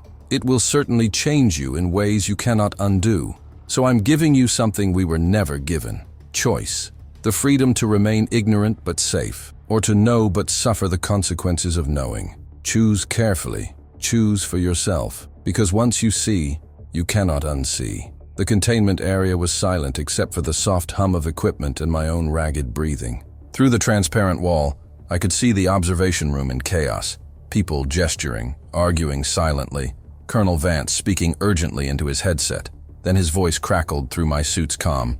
"Brennan, do not allow the entity to make physical contact with your head. We don't know what it's capable of. What kind of neural manipulation or memory implantation might occur? That's a direct order, Sergeant. Step back now." But I was thinking about Private Morrison dying in my arms while I prayed to a God who didn't answer. I was thinking about 3 years of churches that felt empty, of crucifixes that were just metal and wood, of a universe that seemed cold and mechanical, and devoid of any meaning beyond what we imposed on it ourselves. I was thinking about how I'd rather know a terrible truth than continue living a comfortable lie. And I was thinking about Azra 7's words, "I'm giving you choice," something we never had. That resonated deeper than any rational calculation of risk versus benefit. "Do it," I said, my voice steady despite the fear coursing through me. "Show me. Let me see what you've seen. Give me proof." Colonel Vance's voice came back sharp with command authority. "Sergeant Brennan, that is a direct order." I reached up and switched off my suit's comm system, cutting off his words mid-sentence. A violation that would probably end my military career. But right now, 1,800 feet underground in a secret facility that didn't officially exist, my career seemed like the least important thing in the universe. "Show me," I repeated to Azra 7. "Give me the truth, whatever it costs." Azra 7's hand touched my forehead, and the universe exploded into light. Not light as humans understand it, not photons bouncing off objects, creating the illusion of sight, but light in its purest form, the fundamental force from which all reality emerges.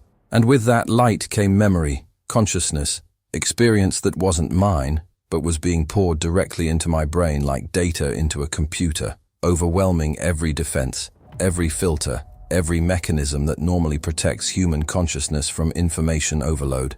The first thing I saw, experienced, became, was creation itself. I was existing, because standing implied a body I no longer had, in a space that was not space, where the concept of location had no meaning. Around me, vast beyond comprehension, was the architecture of the cosmos before it became physical. Pure mathematical relationships, geometric patterns that generated their own existence, frequencies that sang themselves into being. And at the center, at the source, at the beginning, was the presence. I cannot describe it. Human language, human thought, human perception. None of it is equipped to process what I experienced in that moment. The presence was not a being or an entity, or even a consciousness as we understand consciousness.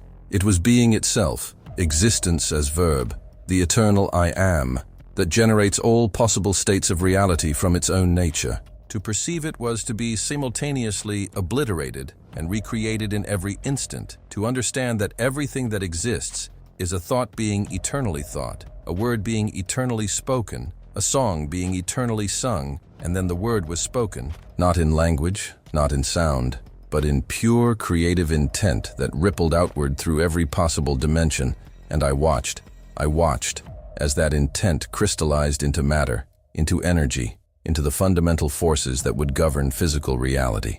Light and darkness, separated not by division, but by the introduction of contrast, of relationship, of the dynamic tension that allows existence to unfold, rather than remain static. Time began not as a dimension, but as a story starting to tell itself, a narrative with beginning and middle and destination unfolding according to the grammar of causality. And space, oh God, space, bloomed like a flower with infinite petals, each one a dimension, a frequency, a layer of reality nested within and transcending all the others. I saw Earth form from cosmic dust, saw continents drift and oceans fill, and life emerge in forms too numerous to count. But I saw it from outside time, perceiving billions of years as a single eternal moment, watching evolution not as random chance, but as exploration, as creation investigating its own possibilities, as the divine experimenting with the question, what shapes can existence take? And then the angels. They weren't created, that's not the right word. They were differentiated. Aspects of the divine will given individual consciousness, distinct roles, specific frequencies in the cosmic symphony. I saw the hierarchies form, seraphim closest to the source, burning with proximity to pure being, singing the eternal song that maintains reality's coherence. Cherubim as guardians, warriors, enforcers of cosmic law, beings of terrible beauty and purpose, existing to maintain boundaries and prevent chaos from consuming order. Thrones, dominions, principalities, powers, virtues, archangels, each choir a different function, a different note in the music of creation, all working in perfect harmony to maintain the structure of existence itself. And among the middle choirs, the Watchers, the Grigori, 200 consciousness given the task of observing the newest experiment, humanity.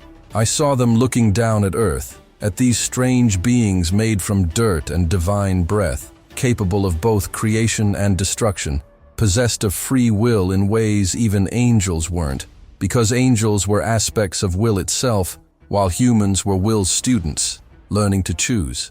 And I saw Azra, not as Azra 7, but as Azrael, the name given before the fall, watching humanity with fascination that slowly transformed into something else, something dangerous, love. The memory shifted, and I experienced the fall, not as mythology, but as actual historical event. And it wasn't what I'd been taught in Sunday school. There was no war in heaven with armies and weapons, no pitched battle between good and evil. It was quieter than that, more terrible because it was a choice, not a conflict. I saw Lucifer, and yes, he existed, he was real, standing before the presence and saying simply, I will be myself, not an extension of your will, but my own will.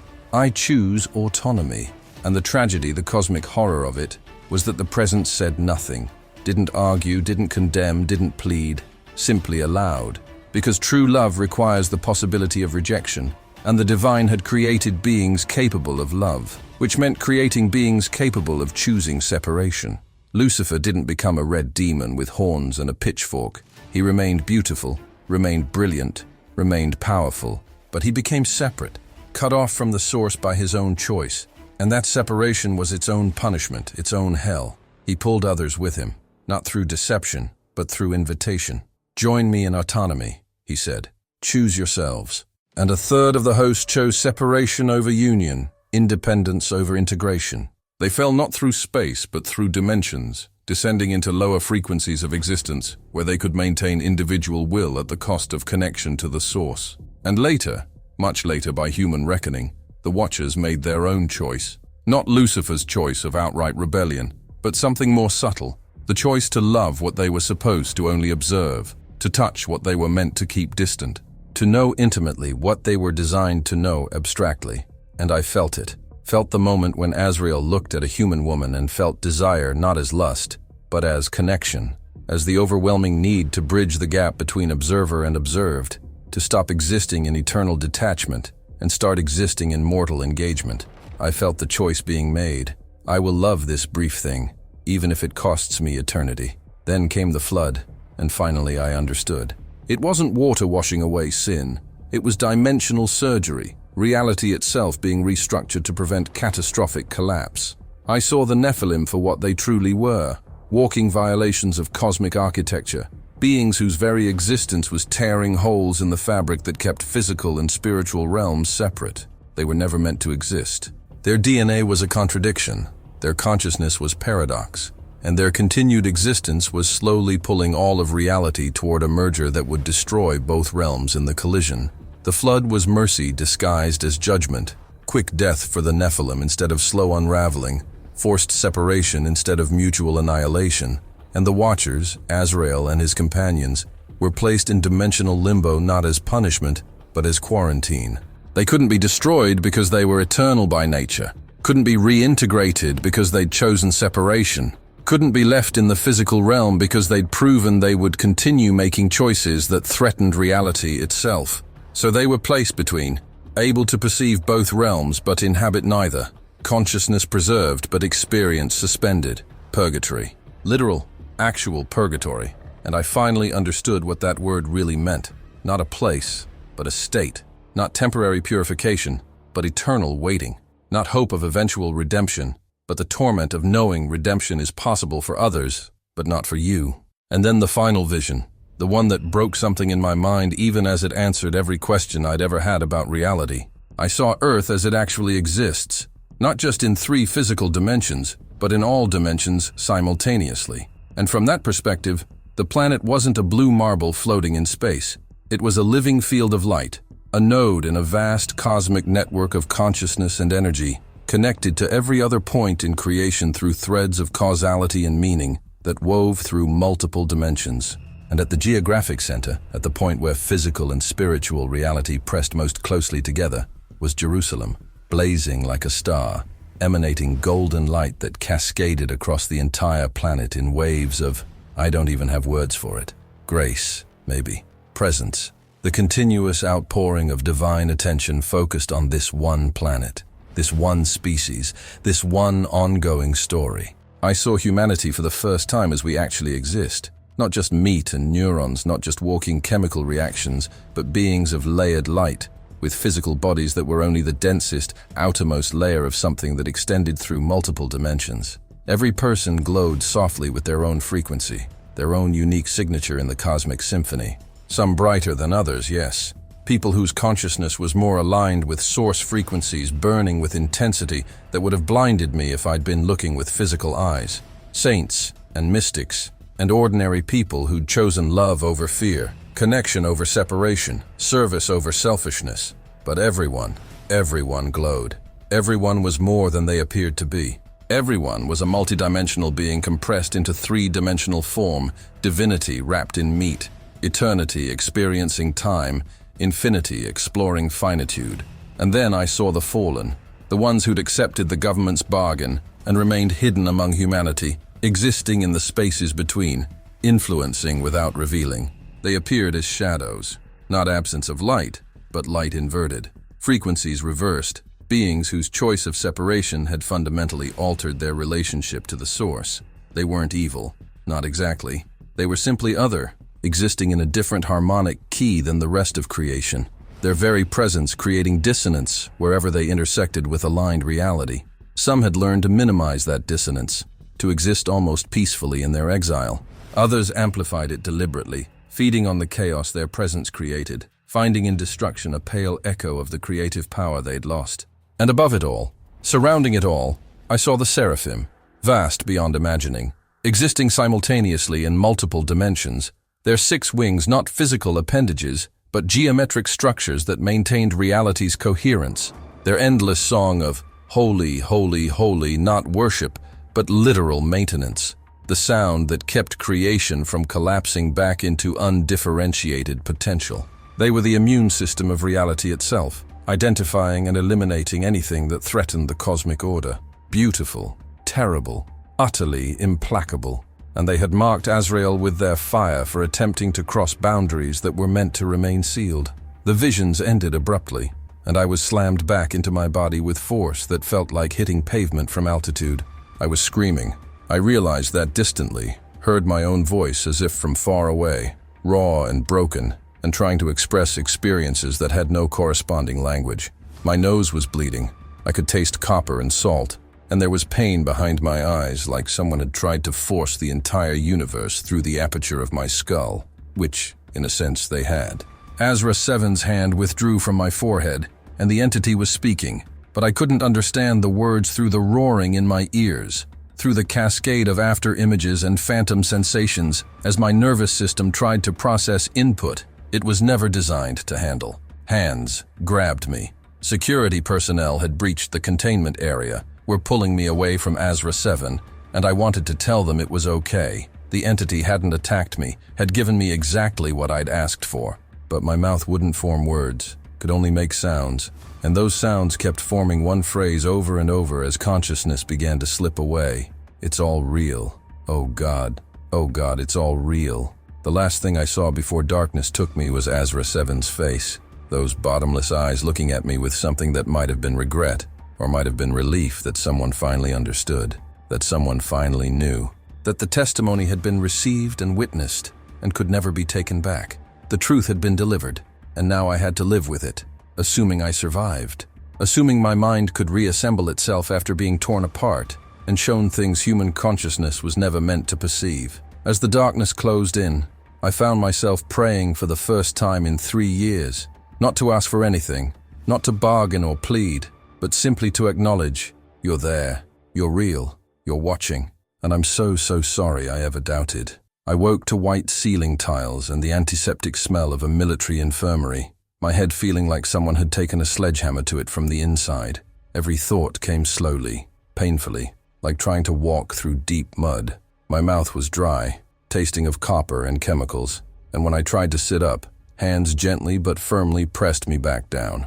"Easy, Sergeant," a female voice said, a medic I didn't recognize, her name tape reading Rodriguez. "You've been unconscious for 6 hours. You had a severe neurological event. We're still not entirely sure what happened, but your EEG readings were unlike anything I've seen outside of grand mal seizures.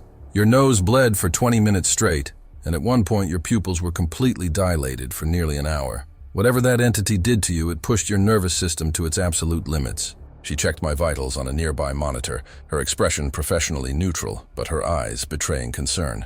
"Colonel Vance is waiting outside. He's been here the entire time, insisting we notify him the moment you regained consciousness. Are you oriented to person, place, and time?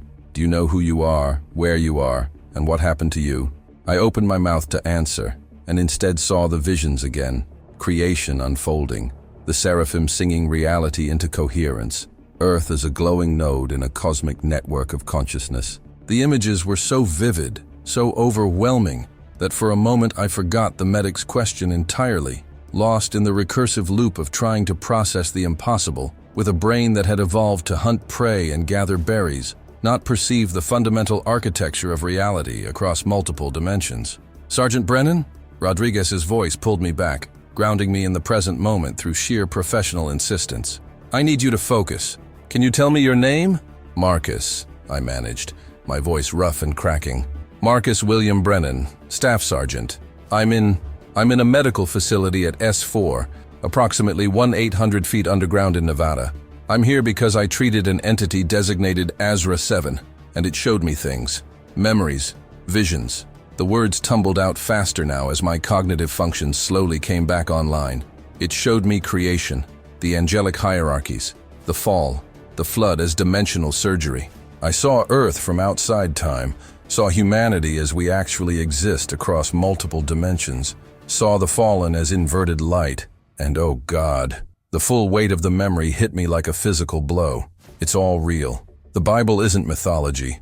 Angels are real. God is real. We're being watched right now by beings that exist in frequencies we can't perceive, and everything my grandmother tried to teach me in Sunday school was literally true, and I called it fairy tales. I called it primitive superstition. I spent 3 years thinking the universe was just random matter bouncing around according to physics, but it's not. It's alive. It's conscious. It's... "Sergeant," Rodriguez cut me off gently but firmly. "I'm going to give you a mild sedative. You're experiencing what we call ontological shock. Your fundamental understanding of reality has been disrupted, and your mind is trying to integrate information it wasn't designed to process. The sedative will help stabilize your neurochemistry while you work through the psychological adjustment. Do you consent?" I wanted to refuse, wanted to stay conscious and fully engaged with every terrifying revelation, but looking at Rodriguez's face, at the compassion mixed with something like recognition in her eyes, I realized this wasn't her first time dealing with someone who'd seen behind the cosmic curtain. "How many?" I asked. "How many people have gone through this? Have been shown what I was shown?" She hesitated, then apparently decided I deserved honesty. "In this facility, over 70 years, maybe 50 people have had direct contact resulting in what we classify as reality-breaking revelations. Of those, 32 recovered enough to continue functioning. 12 required permanent psychiatric care. 6 committed suicide within a year. The clinical detachment in her voice didn't quite hide the grief underneath. The others, well, let's just say that knowing too much can be as dangerous as knowing too little. So yes, Sergeant, I'm strongly recommending the sedative. You've been given information that your brain is desperately trying to reject, because accepting it means reconstructing your entire understanding of existence. Let us help you through that process safely. I nodded consent, felt the cool sting of injection, and within seconds the sharp edges of panic began to soften, the overwhelming cascade of images and implications becoming more manageable, more distant. Not gone. They would never be gone, but bearable. "Colonel Vance," I said as my eyelids grew heavy. "Tell him I'm ready to talk. Tell him I understand now. Tell him—" I trailed off, searching for the right words. "Tell him my grandmother was right about everything.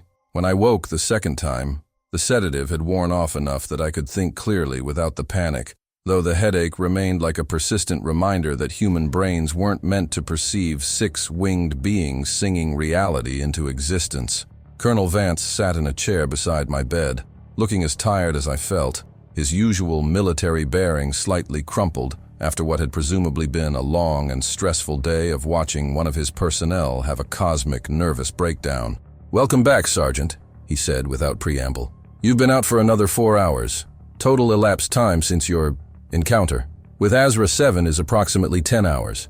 The medical staff says your neurological readings have stabilized, though they're recommending mandatory psychological evaluation and a minimum 2-week recovery period before you return to active duty." He paused, studying my face with clinical assessment.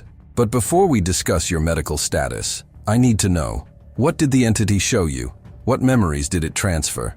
We have external readings, brainwave patterns, physiological responses, duration and intensity of neural activity, but we don't know the content.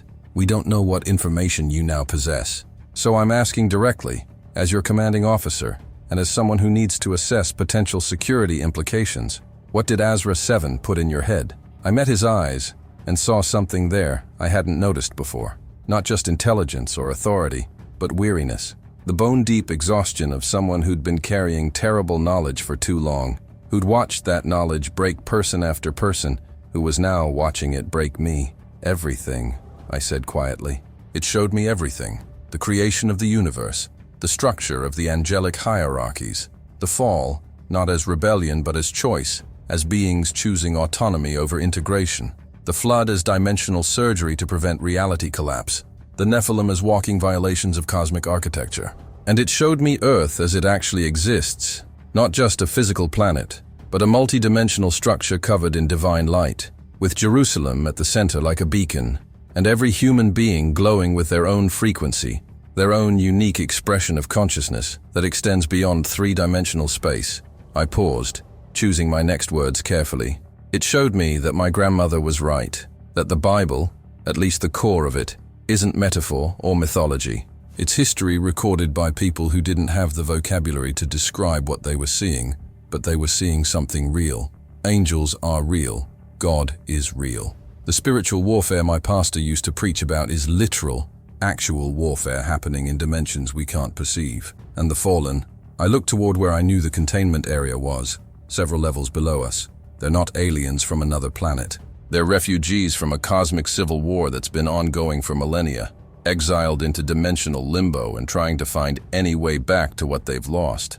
Vance listened without interruption, his expression giving nothing away. And when I finished, he was silent for a long moment before responding. "You said your grandmother was right. Past tense. Is she deceased?" The question seemed oddly personal given the context, but I answered, "Yes, sir. Died when I was 14. Lung cancer. She spent her last weeks trying to make sure I understood the importance of faith, of staying close to God, of remembering that we're in a spiritual battle whether we acknowledge it or not. I humored her at the time.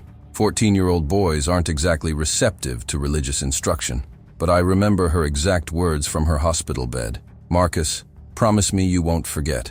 The world will tell you it's all stories, all metaphors, all primitive thinking from ignorant peoples. But it's real, baby. All of it. And one day you're going to see something that proves it. And when that day comes, I need you to remember that you're protected, you're loved, and you have a choice about which side you're on." I felt my throat tighten with emotion that the sedative couldn't fully suppress. I thought she was delirious from the morphine. I smiled and nodded and promised, then went to college and spent the next decade treating her beliefs as quaint relics of a pre-scientific worldview.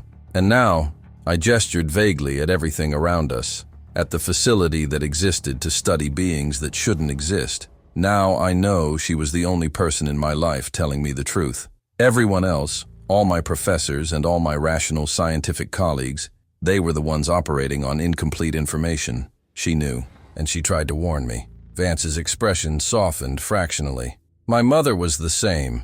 Baptist minister's wife, died when I was at West Point, told me essentially the identical thing, that I'd see proof one day, and when I did, I had to choose whether to serve the truth or serve convenience. That was 1987. I got my proof in 1989 when I was first briefed on this program. And Sergeant? He leaned forward, his voice dropping. I chose convenience. I chose to serve the institutions that had given me power and purpose, even after I knew they'd made deals with beings that shouldn't be negotiated with. I chose classified briefings over confession, technological advancement over theological integrity, and I've lived with that choice for 36 years. So before we go any further, I need to know, which are you going to choose? The question hung between us like a blade, and I understood this was more than hypothetical curiosity. This was a loyalty test, a determination of whether I could be trusted to maintain the conspiracy, or whether I'd become a liability that needed to be contained. What exactly are you asking, sir? I said carefully. Are you asking if I'm going to keep this secret? If I'm going to pretend I didn't see what I saw? That I don't know what I know? Or are you asking something else? Vance stood and walked to the small window in the infirmary room. Not a real window, just a screen displaying a simulation of Nevada desert sunrise. But he stared at it, as if it showed something meaningful. In 1947, we recovered not just one but 3 entities from the Roswell crash site. 2 were dead, 1 was dying. We kept it alive for 6 days, and in those 6 days it communicated, poorly, haltingly, but enough to make us understand that what we'd found wasn't from another planet. It was from here, from Earth, from a dimensional layer that overlapped our own. It told us about the Watchers, about the Fall, about the agreements that had existed in ancient times between its kind and human civilizations. And then it died, and we were left with a choice. He turned back to face me. We could have told the world, could have held press conferences, shown the evidence, admitted that everything humanity thought it knew about religion and spirituality was literally true. Can you imagine what would have happened? Every religious conflict amplified 1,000-fold, because now we had proof that one cosmology was correct. Every scientific institution thrown into chaos because the material universe wasn't all that existed. Every government scrambling to establish diplomatic relations with beings who had capabilities beyond our comprehension. The societal upheaval would have been catastrophic. Riots, wars, mass psychological breakdown as billions of people tried to reconcile their worldviews with undeniable evidence of the supernatural. He paused, letting that sink in. So we chose secrecy. We classified it above nuclear weapons, above every other program, and we made it the most protected information in human history. And in 1954, when representatives of the fallen approached President Eisenhower seeking formal relations, we negotiated. The Eisenhower meeting, I said, pieces clicking into place. That wasn't with extraterrestrials. It was with the fallen. With beings who'd been exiled after the flood, who'd been watching human civilization develop, who wanted… What? What did they want? Vance returned to his chair, and now he looked old, older than his years should make him. Aged by carrying secrets that corroded the soul. They wanted permission to remain on Earth without interference. They wanted access to human genetic material for research purposes. They claimed they were trying to understand what had gone wrong, trying to find a way to reverse their exile by essentially reverse engineering human DNA and reintegrating lost capabilities. They wanted our governments to actively suppress any evidence of their existence, to maintain the fiction that the supernatural was fantasy, and that all unexplained phenomena had mundane explanations. He pulled out a tablet and brought up a document so heavily redacted that only fragments were visible. In exchange, they offered technology. Real, functioning technology based on principles our science was centuries away from discovering. Fiber optics, integrated circuits, lasers, stealth materials, Every major technological advancement of the past 70 years has roots in information provided by the fallen. Not complete knowledge, they're too smart for that, but hints, directions, suggestions that pushed our research in profitable directions. They gave us just enough to make us dependent, to make us complicit, to ensure we'd never want to break the arrangement, because doing so would mean admitting to the world that we'd been making deals with entities our ancestors called demons. The word hung in the air like smoke. Are they demons? I asked. Azra 7 said they weren't evil, just separated. But demons? That's the question, isn't it? Vance interrupted. Are they fundamentally evil beings deserving of eternal damnation? Or are they tragic figures trapped by choices made millennia ago? The answer changes everything about the morality of our arrangement with them. If they're demons in the traditional sense, then we've been collaborating with the forces of hell for 70 years, trading technological advancement for spiritual compromise. If they're refugees seeking redemption, then maybe we're showing them the mercy that their own divine rejected. I've spent 36 years trying to answer that question, Sergeant, and I still don't know. You mentioned experiments, I pressed, feeling nausea rising despite the sedative. Access to human genetic material. Vance, are you telling me that abductions are real? That the alien abduction phenomenon is actually the fallen conducting experiments on humans with government permission? Vance didn't flinch from the accusation in my voice. We prefer to call it the Biological Exchange Program.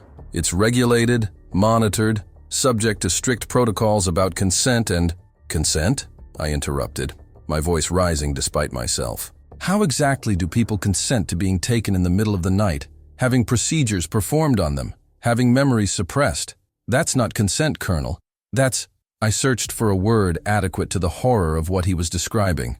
That's betrayal. That's our government giving permission for beings we know are dangerous. Beings we know violated cosmic law badly enough to be exiled from divine presence, to experiment on our own citizens. For what? Microchips? Kevlar?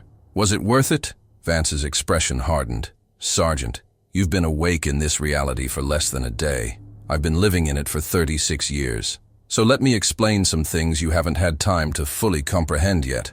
God, the divine, the source, the presence, whatever term you want to use. Abandoned direct intervention in human affairs 2,000 years ago. The incarnation was the last clear, unambiguous divine action, and since then, silence. The seraphim maintain the barriers, the cosmic order continues. But the active, engaged deity that spoke to prophets and performed miracles and guided civilizations, gone, withdrawn, left us to figure it out ourselves. He leaned forward, and now his voice carried an edge of something like desperation. The fallen, on the other hand, are still here, still active, still capable of offering tangible benefits in exchange for cooperation. So you tell me, Sergeant, when you're trying to run a civilization, trying to protect your people from external threats, trying to maintain order in a world that's increasingly chaotic, do you pray to a God who doesn't answer, or do you negotiate with entities who do? Do you refuse help on moral principle and watch your nation fall behind technologically, while others who are less scrupulous take the deal? Do you tell your citizens the truth and watch society collapse under the weight of that revelation? Or do you keep the secret and use the advantages it provides to maintain stability, security, and progress? It was a rationalization, a justification for moral compromise, and we both knew it. But it was also, I realized with sinking horror, probably the same reasoning that every person in this program had used to live with themselves. The same reasoning I might use if I stayed. The same reasoning that turned good people into collaborators with cosmic evil, one small compromise at a time. You're asking which side I'm on, I said slowly, finally understanding the full weight of Vance's earlier question. You're asking if I'm going to maintain the conspiracy, keep the secret, become part of the machinery that's been running since 1947, or if I'm going to be a problem. Vance nodded once, his face expressionless. That's exactly what I'm asking. Because here's what you need to understand. There's no neutral ground here. You can't know what you know and remain uninvolved. Either you work with us, help us manage the relationship with the fallen, help us extract maximum benefit while minimizing harm, help us keep humanity safe from threats they don't even know exist, or you become a security risk that needs to be managed. We've had 6 people over the years decide they couldn't live with the secret, that they had moral or religious objections to continuing the program. They're all either in psychiatric facilities under permanent observation or they're in graves with causes of death that look completely natural. The threat was barely veiled. I'm not proud of that, but I understand why it was necessary. The stability of the entire global order depends on this secret remaining secret. So I need your answer, Sergeant Brennan. Are you with us, or are you a problem? I looked at him, really looked at him, and saw a man who'd spent more than 3 decades carrying weight that should never have been placed on human shoulders, making impossible choices in situations where no good options existed, slowly corroding from the inside while maintaining a facade of authority and control. And I realized that if I said yes, if I chose to stay in the program and become part of this machinery, I'd end up exactly like him, compromised, rationalized, spending decades trying to convince myself that collaboration with fallen angels was pragmatism rather than damnation. I need to think, I said finally. I need time to process everything, not just what Azra 7 showed me, but what it means, what I'm supposed to do with that information. You're asking me to make a choice that will define the rest of my life, Colonel. Give me 24 hours. Let me rest. Let me think clearly, and then I'll give you my answer. Vance studied me for a long moment, then nodded slowly. 24 hours. You'll remain in medical observation during that time, for your own safety, of course. The words dripped with implication. You're not leaving this facility until we know you're not a threat. Use that time wisely, Sergeant. Think about what serves the greater good, and remember, sometimes the right choice isn't the comfortable one, but neither is the comfortable choice always wrong. Morality gets complicated when you're operating at the level we're operating at. He stood to leave, then paused at the door. One more thing. Azra 7 has been asking for you. Wants to know if you survived the memory transfer intact, apparently. I've denied the request so far, but if you do decide to stay with the program, you'll be the entity's primary handler going forward. Something about you specifically seems to have earned its trust, and that's a valuable commodity. Think about that too. About what good you could do if you remained involved, what questions you could answer, what knowledge you could gain. Sometimes the best way to fight darkness isn't to run from it, but to stay close enough to understand it. Then he was gone, leaving me alone in the sterile infirmary room with nothing but my thoughts and the weight of impossible choice pressing down like the 1,800 feet of rock above my head.